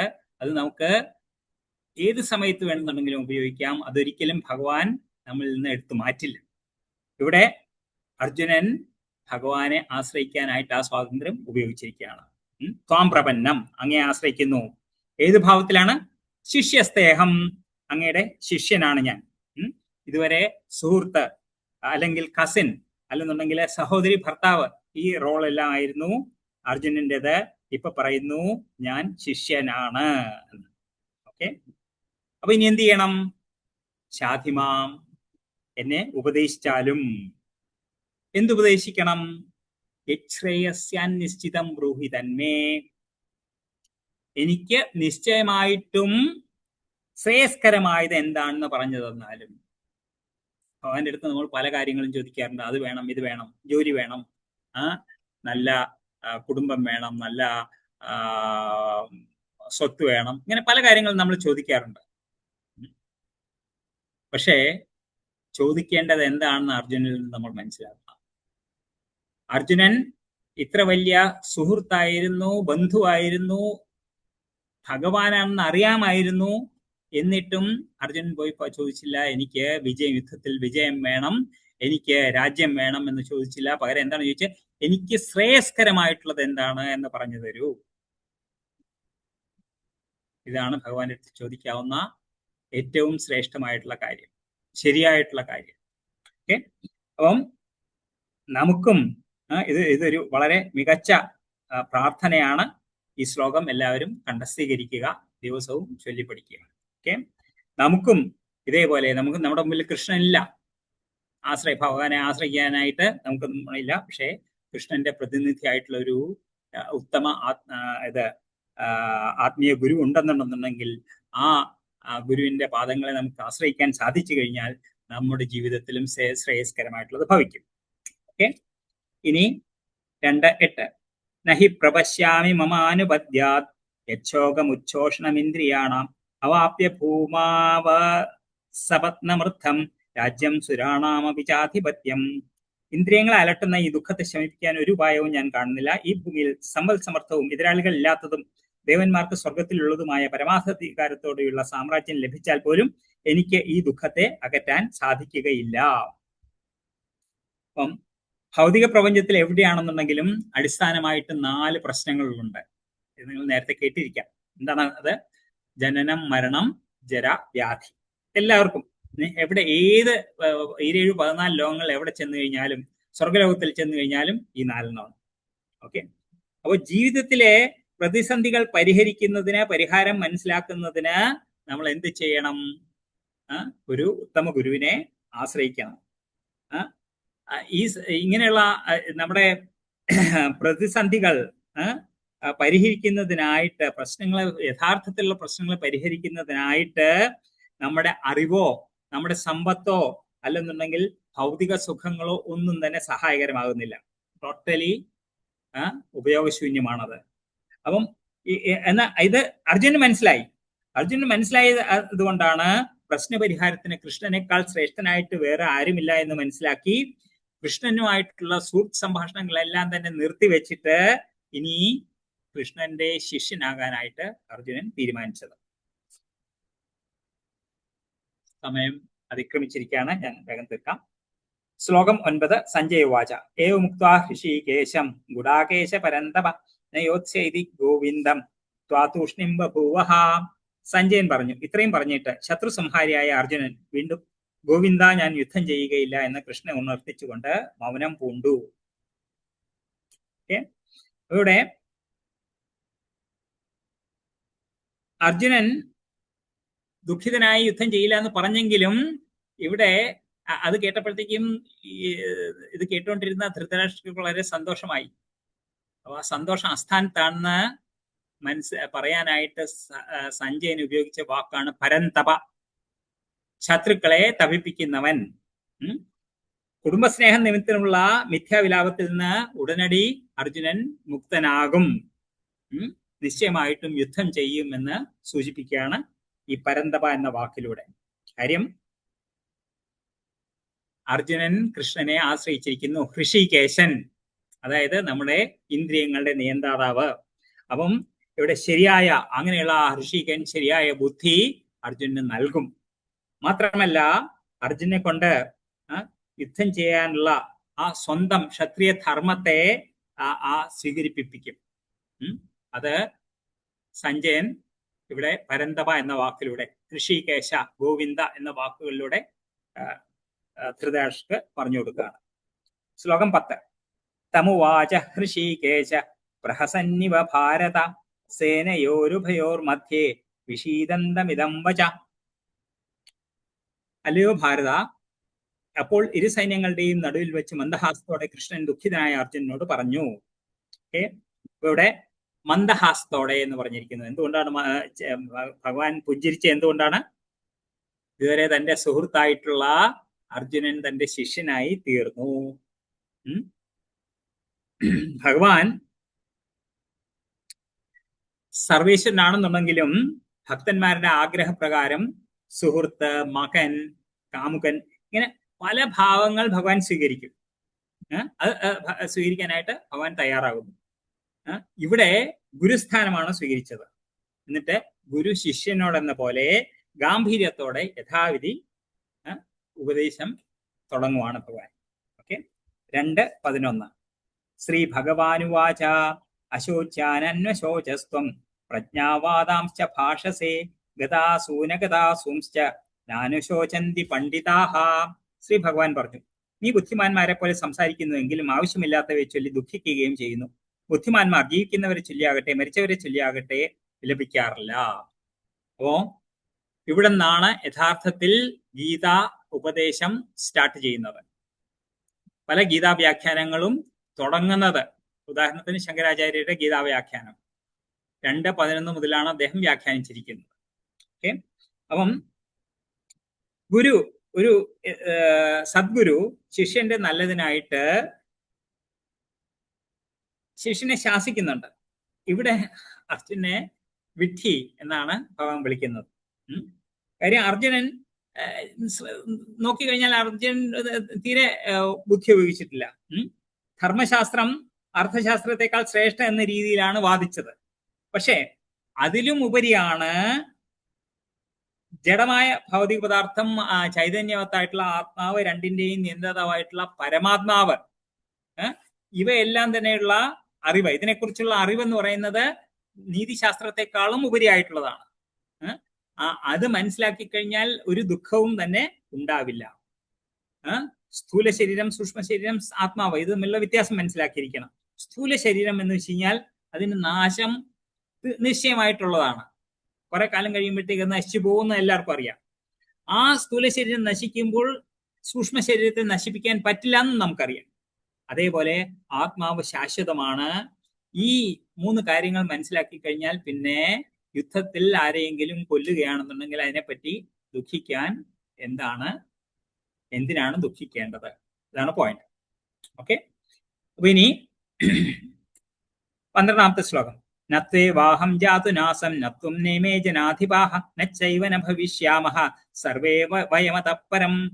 ഞാൻ ഇല്ലാതിരുന്ന ഒരു കാലം ഉണ്ടായിട്ടേയില്ല, അതുപോലെ നീയും ഇക്കാണുന്ന രാജാക്കന്മാരുമെല്ലാം എന്നും ഉണ്ടായിരുന്നു, ഒരിക്കലും നാം ആരും ഇല്ലാതാവുകയുമില്ല. വളരെ പ്രധാനപ്പെട്ട ഒരു തത്വം ഭഗവാൻ ഇവിടെ പറയുകയാണ്. ഓക്കെ, ഇത് ഞാൻ ജസ്റ്റ് എക്സ്പ്ലെയിൻ ചെയ്യാം, അല്പം നീണ്ടുപോകുന്നെങ്കിൽ ക്ഷമിക്കണം. അതായത് ഓരോ ആത്മാവിനും വ്യക്തിത്വമുണ്ട്, യുണീക്ക് ഐഡന്റിറ്റി. ഓക്കെ, അതൊരിക്കലും ഇല്ലാതാകുന്നില്ല. ഓക്കെ, അതാണ് ഇവിടെ പറഞ്ഞിരിക്കുന്നത്. ഇല്ലാതിരുന്ന ഒരു കാലം ഇല്ല, അതേപോലെ നീയും ഈ കാണുന്ന രാജാക്കന്മാരും എന്നും ഉണ്ടായിരുന്നു, ഒരിക്കലും നാം ആരും ഇല്ലാതാവുകയില്ല. എന്ന് വെച്ചാല് ഭൂതകാലത്തിലാണെന്നുണ്ടെങ്കിലും ഉണ്ടായിരുന്നു, ഇപ്പോഴുണ്ട്, വർത്തമാനകാലത്തിലുണ്ട്, ഭാവി കാലത്തിൽ ഉണ്ടാവുകയും ചെയ്യും. ആ വ്യക്തിത്വം എന്ന് പറയുന്നത് ഒരിക്കലും ഇല്ലാതാകുന്നില്ല. എന്നുവെച്ചാൽ പലരും പറയാറുണ്ട്, ഓ നമ്മള് ഈ മായയിൽ നിന്നൊക്കെ മുക്തി നേടി കഴിയുമ്പോഴത്തേക്കും ബ്രഹ്മത്തിൽ പോയി ലയിക്കും, നമ്മൾ ബ്രഹ്മമായി തീരും എന്നൊക്കെയുള്ള ആർഗ്യുമെന്റ്സ് ധാരാളം പുസ്തകങ്ങളിലെ ലിറ്ററേച്ചറിൽ കാണാവുന്നുണ്ട്. പക്ഷേ അതിനെയൊക്കെ എല്ലാം തന്നെ നിരാകരിക്കുന്നതാണ് ഭഗവാന്റെ ഈ സ്റ്റേറ്റ്മെന്റ്. ഓക്കെ, അതായത് നാം ഒരിക്കലും ഭഗവാനിലോ ബ്രഹ്മത്തിലോ ലയിച്ച് ഒന്നായി തീരില്ല. നമുക്ക് ഭഗവാനാകാൻ സാധ്യമല്ല, ബ്രഹ്മമാകാൻ സാധ്യമല്ല, പരമാത്മാവാകാൻ സാധ്യമല്ല. കാര്യം നമുക്ക് ആ ആത്മാവിനുള്ള വ്യക്തിത്വം എന്ന് പറയുന്നത് അത് ശാശ്വതമാണ്, അതൊരിക്കലും മറ്റൊന്നായി മാറില്ല. ഓക്കെ, അത്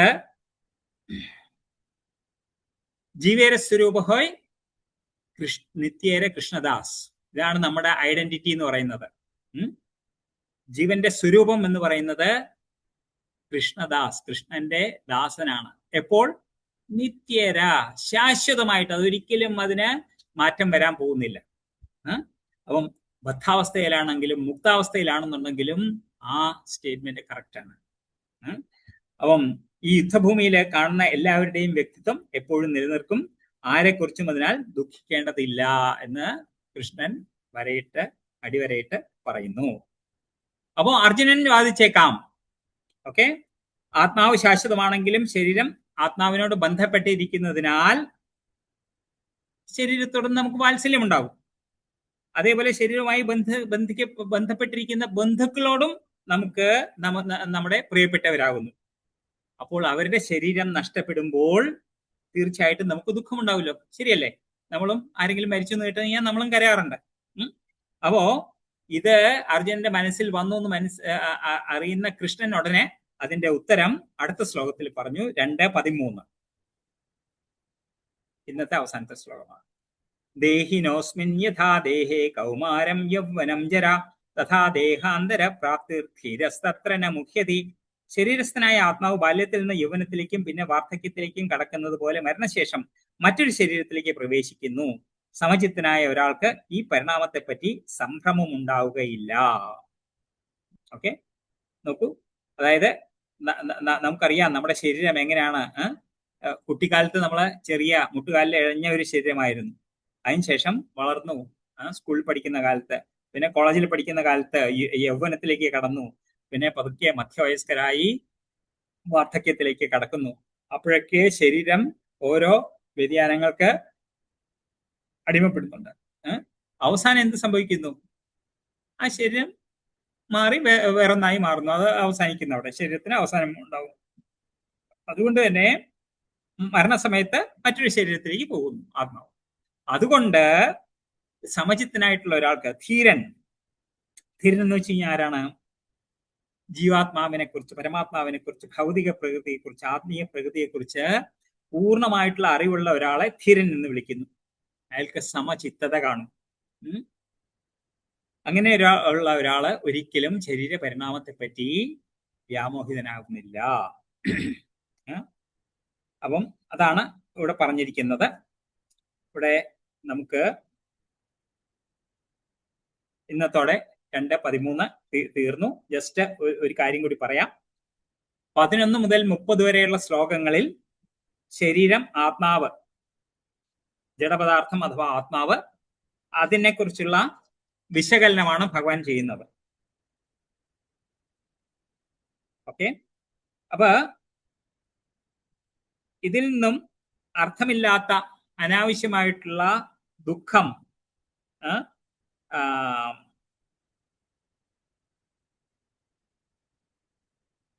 അത് ആ ദുഃഖം അനാവശ്യമാണ് എന്ന് കൃഷ്ണൻ പറയുകയാണ്. ശരീരം നശ്വരമാണ്, ആത്മാവ് അനശ്വരമാണ്.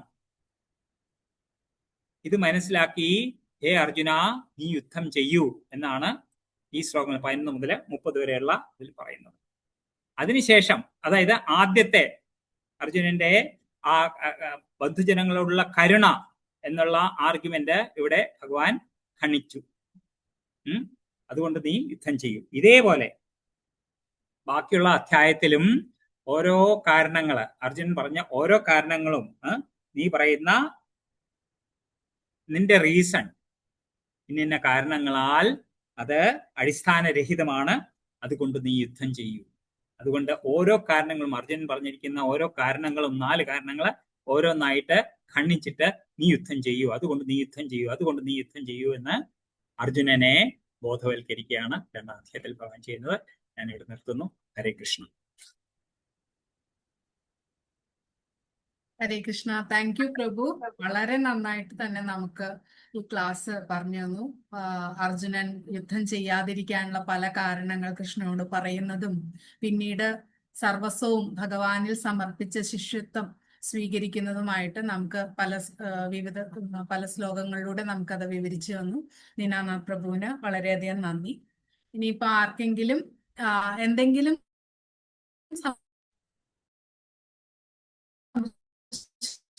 അഭിപ്രായമോ എന്തെങ്കിലും ഉണ്ടെങ്കിൽ ഇവിടെ പറയാവുന്നതാണ് ഇപ്പോ.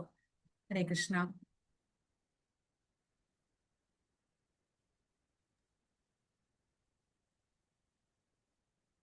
സംശയങ്ങളൊന്നും ഇല്ലെങ്കിൽ നമുക്ക് ഇന്നത്തെ ക്ലാസ് ഒരു നരസിംഹ പ്രാർത്ഥനയോടെ തന്നെ വൈൻഡപ്പ് ചെയ്യാം. ഹരേ കൃഷ്ണ. നമസ്തേ നരസിംഹായ പ്രഹ്ലാദാദദായിനി ഹിരണ്യകാശിപൂർവക്ഷഃ ശിലധൻകാനഖാലാഹി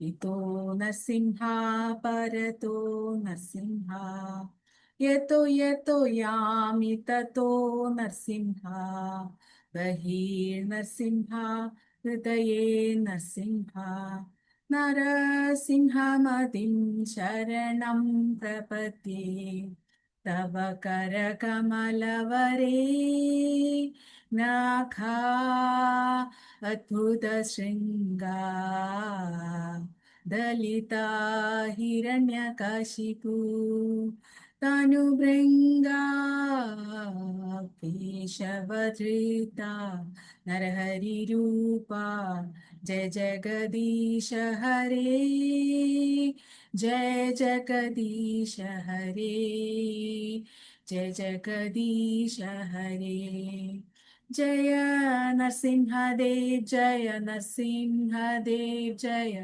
नरसिंहदेव जय नरसिंहदेव जय लक्ष्मी नरसिंह जय लक्ष्मी नरसिंह जय लक्ष्मी नरसिंह जय लक्ष्मी नरसिंह जय प्रहलाद महाराज जय प्रहलाद महाराज जय प्रहलाद महाराज जय प्रहलाद महाराज जय जय प्रभुपाद प्रभुपाद प्रभुपाद जय जय प्रभुपाद जय जय गुरुदेव गुरुदेव गुरुदेव जय जय गुरुदेव नित्य गौर हरि बोल हरि बोल हरि बोल नित्य गौर हरि बोल. ഹരേ കൃഷ്ണ. അപ്പൊ ഇനി നമുക്ക് അടുത്ത ക്ലാസ്സിൽ കാണാം, ബുധനാഴ്ച സെയിം ടൈം. ഹരേ കൃഷ്ണ.